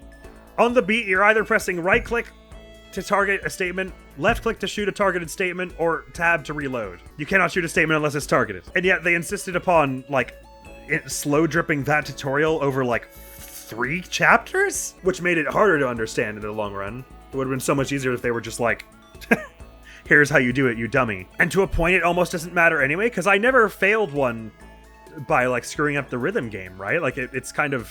Because the AI is too dumb to constantly use their superpower, and your superpower lasts for like 10 seconds longer than it should. So it's like, we interrupt this murder mystery for Alibaba Guitar Hero, but we're also not really going to make you play it all that hard, and we're also not going to explain it. Go fuck yourself. So it's like, what was the point of any of that? Why would you work your developers making that if you didn't care? And it adds nothing. It just slows things down. Like, there's writing things to be quirky and have its own unique flavor, and then there's just, like, wasting your time and money to upset people. I mean, I don't know. I'm talking about myself here. I'm sure some people like the rhythm game. I was whatever with it by the end. Yeah, this note says, I guess it adds to the quirky identity, but shooting at the logic just kind of annoying. I still stand by that. I mean, it's not annoying isn't the word I'd use now. It's just kind of unfulfilling, I feel like. I already said this, but it bears repeating. This game has a ridiculously strong opening chapter. I can't stress that enough. Like, it's really good. The way you see all the different characters' reactions to the tragedy, some are just like ignoring it outright, some are like pretending to accept it, some are just freaking out. It just hit like the emotional beats right. And even before Sayaka showed, like, if Sayaka went to kill anyone, I was already like, oh, this is gonna fuck Sayaka up in a major way. I'm already feeling the feels about it. But yeah, I kind of brought this up about the tiff that Makoto and Kyoko have in Chapter 4. In hindsight, assuming it's building up to this arc that kind of got messed up by the Chapter 5 stuff, I'm alright with it. But it does feel like fairly plastic. I don't really feel like there's a very good reason for them to be keeping stuff from each other at that point. Except for them to have that character moment. Like, it doesn't really feel that justified that Makoto's the ultimate hope, which I still don't really understand how he was selected to come to Hope Speak based on hope, but I guess don't think about that too hard. If we're supposed to say that his, like, ultimate ability is always having faith and hope, the idea that he's like, I can't trust Kyoko with this information, she'll kill Sakura, it just feels a little like, can't you though? She's not gonna do anything that drastic. It's Kyoko. And it's like a matter of life and death, you know? He's shown himself to be able to conduct himself with tact in the trials, which are matters of life and death. Like, it's not like he's like Byakuya, where he like forces stuff out of people in like a really undignified way. He's Makoto, he's the sweetest, he's the best. Oh yeah, and so also all those flashbacks of Makoto saying, I have to stay here, I understand. That was just, the way he said that was, his tone of voice made it sound like, it didn't make it sound like he was agreeing to something the headmaster had asked him to anyway. I guess that's just a weird way they did that flashback. But yeah, here's one. So again, I think the characterization of each character is good. They've got lots of like ridiculous and funny moments that like also tend to hint at the more core elements of their character, but it also is a bit like weird holistically, like it's kind of up and down. Like in Chapter 4, there's this bit where outside of the dining hall, Hina goes from being like, oh, Makoto, you're so cool, you always stay focused no matter what, I really like that about you, and again getting embarrassed. It's like, oh, that's a sweet moment.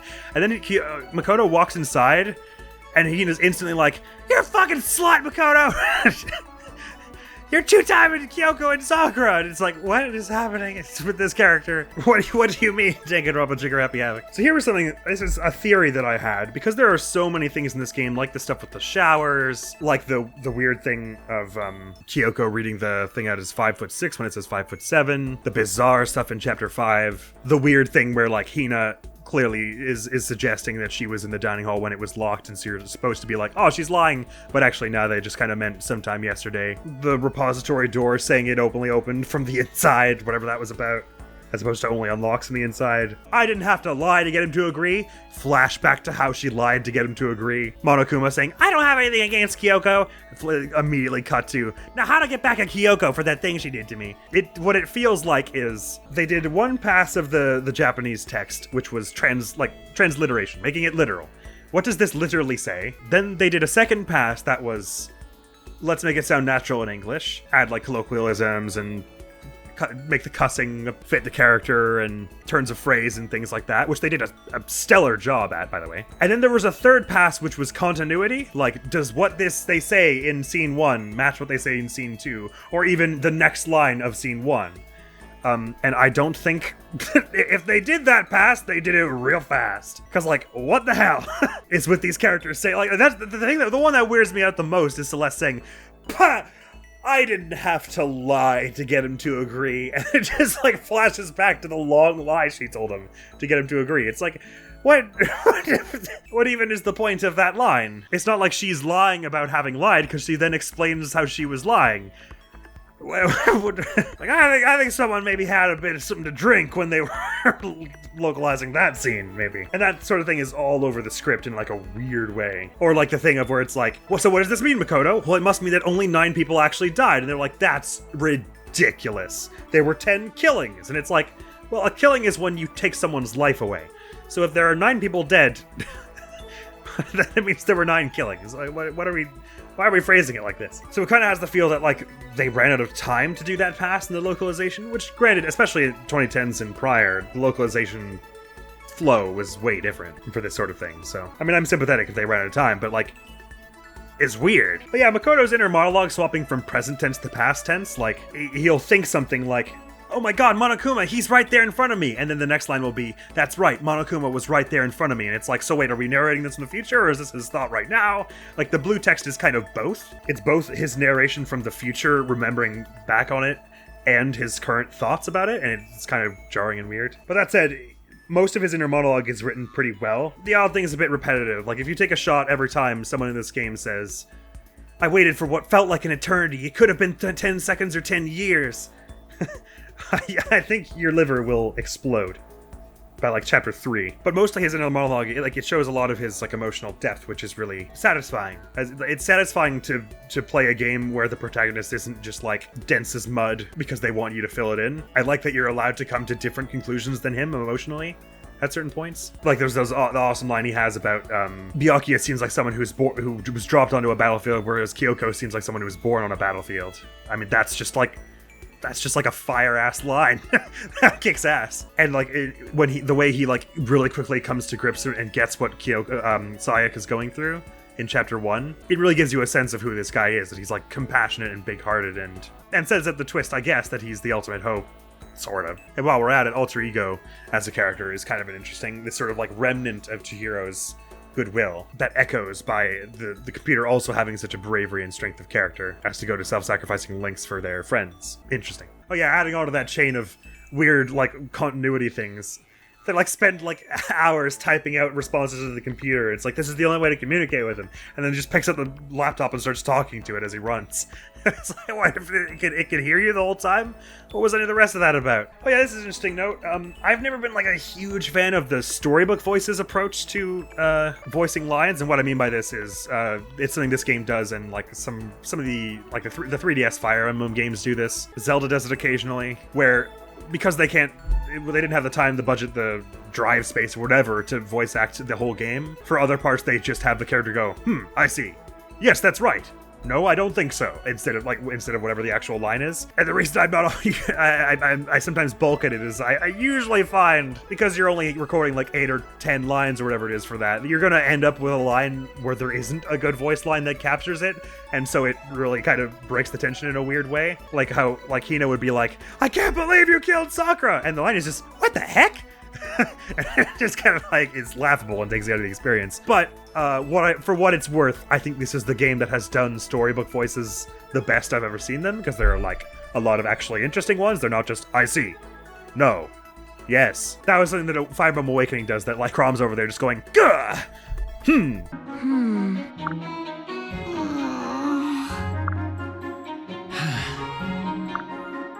Yeah.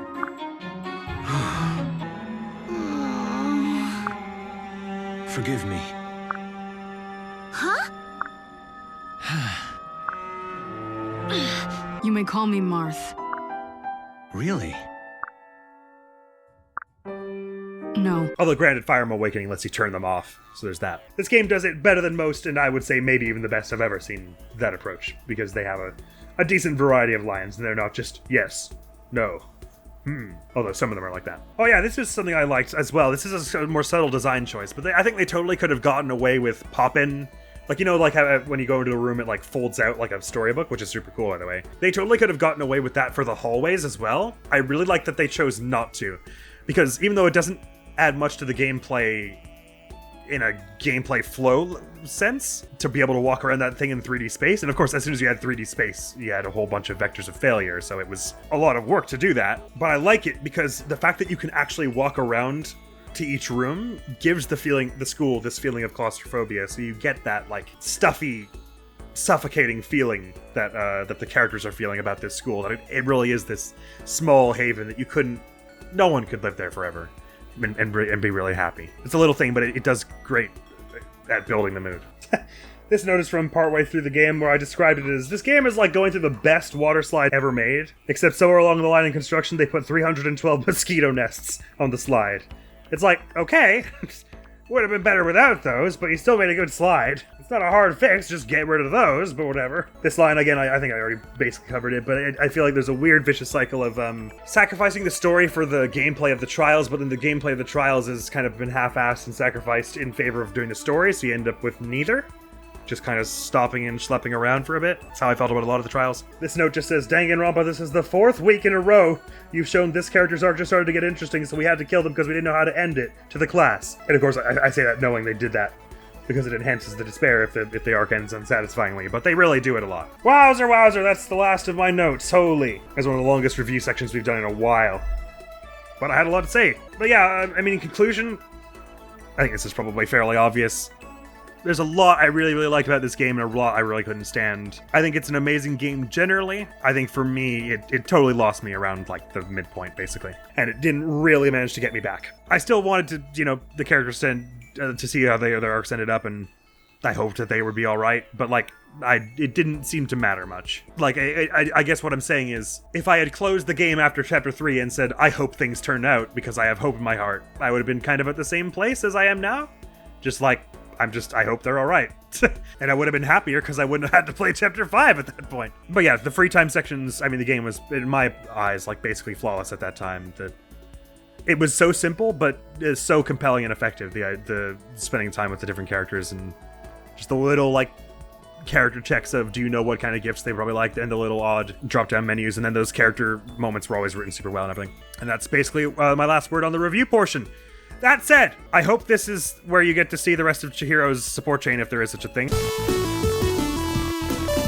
I think I'm barking up the wrong tree here. Let's see if there's some other way to get to those supports. Is it maybe... Oh, I have to spend mono coins on these things. Oh, cripes. I have only a cacophony of music excerpts. Bonus artwork. Oh, okay, well, obviously we're starting with Chihiro. 3 coins? He's worth more. Oh, cool. It's concept art. Neat. Juko Nishima, imposter. Juko Nishima, genuine. Oh, everyone's got promo art as well. Okay, well, we gotta get Chihiro's of that. Aw, look at him. He's perfect. Oh, that might be bad news. What that might mean is that actually was genuinely all the Chihiro supports there were. I feel like there must have been at least one more. Tell you what, I'm gonna start from Chapter 1, and just, like, speed run through Chihiro's supports and see if there's any more to that. All I really wanted to do was see the full extent of Chihiro's supports that there are in this game before I close this out. Oh good, I've still got all my presents. How many boxing gloves do I have? I've got 2 only left. So if Makoto, wait, was Makoto's official title the Ultimate Hope or the Ultimate Luck? Because if it was his official title, then the headmaster had it written that he was the Ultimate Hope in his, in, like, the class registry, so Junko knew about it. In which case, I don't know why she acted so surprised. Maybe that would explain, if maybe what they're saying is she knew he was the Ultimate Hope, and so that she was constantly trying to, like, test him and stuff. Gave him the bad room and everything. Well, this is useful, actually. If I give Chihiro the boxing gloves and then I end up with 0 of them, I can force that to be the one I get out of the Mono Mono machine, because we have so much money. Is there anything else I could think of that would be better than the... Well, no, I've got to save, so if I waste all my money on getting a bunch of boxing gloves, that's probably fine. Oh wait, that was only I get the impression she liked it. Reload! Wrong. I can do better. I'll do better, Chihiro, I promise! Okay, let's see here. He probably wants, God of War charm? Deity of martial arts? He wants to get stronger, so he likes the boxing gloves. War, I don't know, he's too sweet for that, surely. But he still does love computers. So...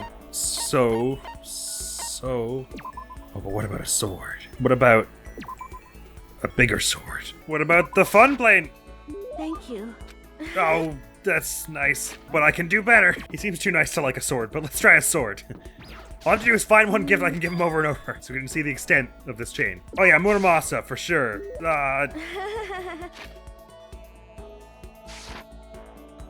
Wait, Hammer, you remember your promise. Hold on. Wait, our report card... Oh, they carry over? If you reload the save?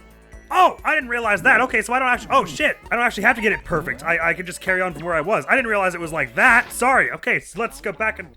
I'll give you some more boxing gloves. That'll do, right? If I just shower him with every gift possible. I didn't realize... I guess I should have because it carries over the presents, but I didn't realize it carried over the bonds like that. So you can just keep reloading the save over and over again, basically. Like starting the chapter over again to get to the free time. Yeah, of course I want to sit down and talk for a while, Chihiro. Oh, there is more to this chain. Oh, excellent. Good. I was worried we were going to have to end this playthrough on, there's no more. That's genuinely where it ended. Should have been so miserable. Have some boxing gloves, my darling. Thank you. Thank you, Makoto. This is the first time I've ever gotten something like this. I get the impression he liked it. That's good. Hey, Makoto, you remember your promise? What promise? Huh? Did you forget already? You promised that we could talk about you this time. You really did forget. Chihiro looked really disappointed. With sagging shoulders, I guess he's she at this point. She wandered away. That's right, I did promise. She wanted to talk about me this time. I better go after her. Headed to Chihiro's room. Oh, space! I didn't know he was in space. It's got a triple monitor set up. Listen, I just wanted to tell you that I didn't forget about my promise. Of course, remember. So cheer up, okay? Then can we talk about you today? Sure, I don't mind at all. Yay! Really? Great. Then come in and sit down. I can come in? Yeah, of course. I know what she said, but I'm not sure she'd be so quick to let down her defenses like this. Okay, let's go. I want to hear all about you. I'm happy to talk, but what do you want to know? Well, let's start with a question. Huh? You know? What do you like to do in your spare time? Well, you know, I watch TV, play video games, lay around. That's pretty much it. But I presume it goes as far as 6 because, first of all, that would be 5 conversations, which is nice and round. But also, I got as far as Yasuhiro, which was 5, and it didn't really feel like the end of his. I got as far as 5 on Yasuhiro's, which didn't really feel like the end. Huh? What about sports? I don't really play anything. The only time I run anywhere is during gym or when I'm running late in the morning. Really? And you're still so strong? Strong? Me? No, I'm pretty much on the bottom rung of masculinity. But... You're on the bottom rung? Oh. Chihiro seemed disappointed somehow. Hey, what's the matter? You know? Well, that's just, I'm looking for someone strong. Someone strong? Well, what about Sakura? No, I mean a guy. Thinking about strong guys, there is someone here who's probably been in a lot of fights. And what about Mondo? He's the ultimate biker gang leader, right? He's got to be the strongest guy here. Mondo. Yeah, that's it. Oh shit, that's so much worse. It's my fault he dies. But why are you looking for a strong guy? She went all quiet again. Are you like into tough guys or something? No. I want to start training. I'm so weak. Huh? I thought if I could talk to someone strong about it, it might help motivate me. So that's why, huh? Sorry, I wish I could help somehow. Hey, Makoto? Do you have any kind of, inferiority complex? Inferiority complex? You know, some part of you that you can't stand. Something you absolutely hate. Oh, I guess so. For me, it's how forgettably ordinary I am. I've been made painfully aware of this part of me ever since I came here. The rest of you all have your ultimate abilities, but I don't have any kind of talent at all. You know? And how do you overcome that kind of feeling? I'm not sure I can. That's why I decided to just accept it. It's how I feel, and there's nothing I can do about it. On this note, though, it's interesting. I wonder if you could build up your bond with Junko, and because it's stuff that you wouldn't be able to do in the main story, it would eventually, like, reveal that she's Mukuro or whatever. And if I find myself thinking about it too much, I just find something else to do with my time. If I throw myself into something hard enough, I can forget about it for a little while. Throw myself into something. I see. That's a good idea. If I don't do something, nothing's ever going to change. Yeah, I think your advice has helped me understand. Advice? I'm not sure it was anything like that. Thanks, Makoto! Well, if it helped, that's good enough for me. Talking to her like this, I feel like I've gotten to know Chihiro really well. I think we understand each other a lot better. I wonder if maybe I've finally become a friend to her in the truest sense of the word. Oh! Filled in every page of Chihiro's report card. Goodfellows! Yay! Interesting, so I guess some of them just go longer than others. Wait, does that mean I could have maxed out that before he died? I guess it does, right? Yeah, it would have to. Which case, oh, it's kind of bad, because then you would know that some characters have more than 5. Right, okay, I see. Well, I was right that you get an achievement for maxing it out. God damn, there was one more. And you know what? It's probably better that I didn't do that one before he died. Because then I would have blamed myself. Even harder. You just unlock the skill cheat code. Give yourself a pat on the back. You've earned it. Oh, hi, Makoto. What's going on? Let's hang out with Chihiro again. You're right. Would you like to go somewhere and hang out? I mean, if you don't mind. Would I ever? Chihiro and I grew a little closer today, and let's call that playthrough there, shall we? On Chihiro's bright and smiling face. I wouldn't have it any other way. I'm so happy right now. Wait, was that achievement rare? Holy, hang on a minute. Only 9.1% of players, you bastards! All right, I might be able to spoil some stuff, but I gotta see how many people romanced everyone else, or, you know, got as close to as everyone else as possible. Oh, apparently a lot of people did Sayaka? Interesting. Oh, so if you hung out with her a bit more, you probably could have maxed that out, like, instantly. But it would have been pretty clear she would die in that case, I guess. Next up is Kyoko, which makes sense because she's pretty important and also survives till the end. Same Aoi, Byakuya. Oh, Celeste. Oh, the French disconnection a bunch of people to Celeste as well. That kind of surprises me, actually. I mean, I get it. Junko, Sakura. So who's the lowest one? That's what I want to know. Kiyotaka, Leon. Okay, that makes some sense. Mondo. Yasuhiro. Oh, really? Yasuhiro is the least? No, sorry. Hifumi. Then Yasuhiro, then Toko, then Hifumi. But like I said, I'm definitely very open to the idea of going back to 100% the game. I think I will probably enjoy that a lot more, since there's a lot more of the stuff that I like, which is all the free time stuff, and then that side mode that looks like it'll be kind of fun. So I'll definitely include that on further Danganronpa polls to go back and 100% this game's achievement list. But now that the topic has drifted to future playthroughs, it's time to talk about the playthrough order. So with Danganronpa Trigger Happy Havoc completed, I can't believe I survived it. The playthrough order now goes Okami, Kingdom Hearts 2, Okami, and What Remains of Edith Finch. We are currently here at Kingdom Hearts 2 as the next one, because we are starting What Remains of Edith Finch. It's only supposed to be like 2 hours long, but on how long to beat, that's what they said. But how long to beat? You know, obviously, especially if there's like any game with reading, which I don't know if What Remains of Edith Finch has any. It always takes like me about like somewhere from 1.75 to 2.25 times whatever how long to beat says to do a playthrough. So we're looking more like 4 hours, which is going to be like 4 or 5 episodes. It's going to still be a fairly short playthrough, but it's not going to be over in like 1 or 2 episodes. I don't think. We'll see though. And after one of those games is finished, it's probably going to be What Remains of Edith Finch. I don't know, because it's hard to say how close I am to the end of Kingdom Hearts 2, because we finished the main story, now we're going back for side stuff, which it's not clear how long all of it's going to take. Some of it's going to take fairly long, and some of it less so. So either Kingdom Hearts 2 or What Remains of Edith Finch is going to finish next, and once one of them does, we're starting Danganronpa 2, which I know it's a little weird considering how much this game and I, what's the word, bitched at each other? I think that's probably the best way to put it, but I will say that once I got to the last trial in this game, once I kind of stopped trying to get like too invested and I was just like, whatever, we'll just kind of go through it. It didn't annoy me as much. So at the sacrificing some of my investment, I guess I could probably be convinced to do another Danganronpa. If I have to. I mean, I'm the one who made it as an option, so I wouldn't have done that I would have backed out if I really didn't think I could do it. But it'll be fine. I'll just try and take that game less seriously than I took this one, and it should be alright. And I am keen to see where the series goes anyway, since I did, like I said, quite like this one.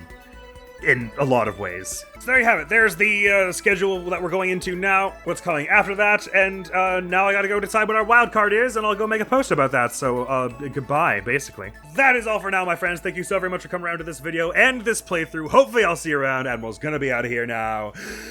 Peace! Bye-bye! See you later. Chihiro, say bye. Why are you bringing me into this? I mean, goodbye, everyone. Chihiro says bye. He says bye. I say bye, too. And the other ones, they say bye, but they're like in other rooms right now. Chihiro and I are having a moment here, so they're gonna have to just wait their damn turn, basically. But anyway, see you.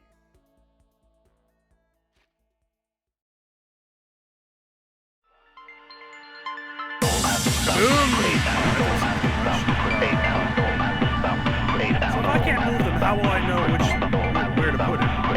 I'd like a retry, yes. Okay, oh, it's gonna be the exact same board and everything. Okay, interesting. Maybe I'll just assume that I'm, oh, sorry,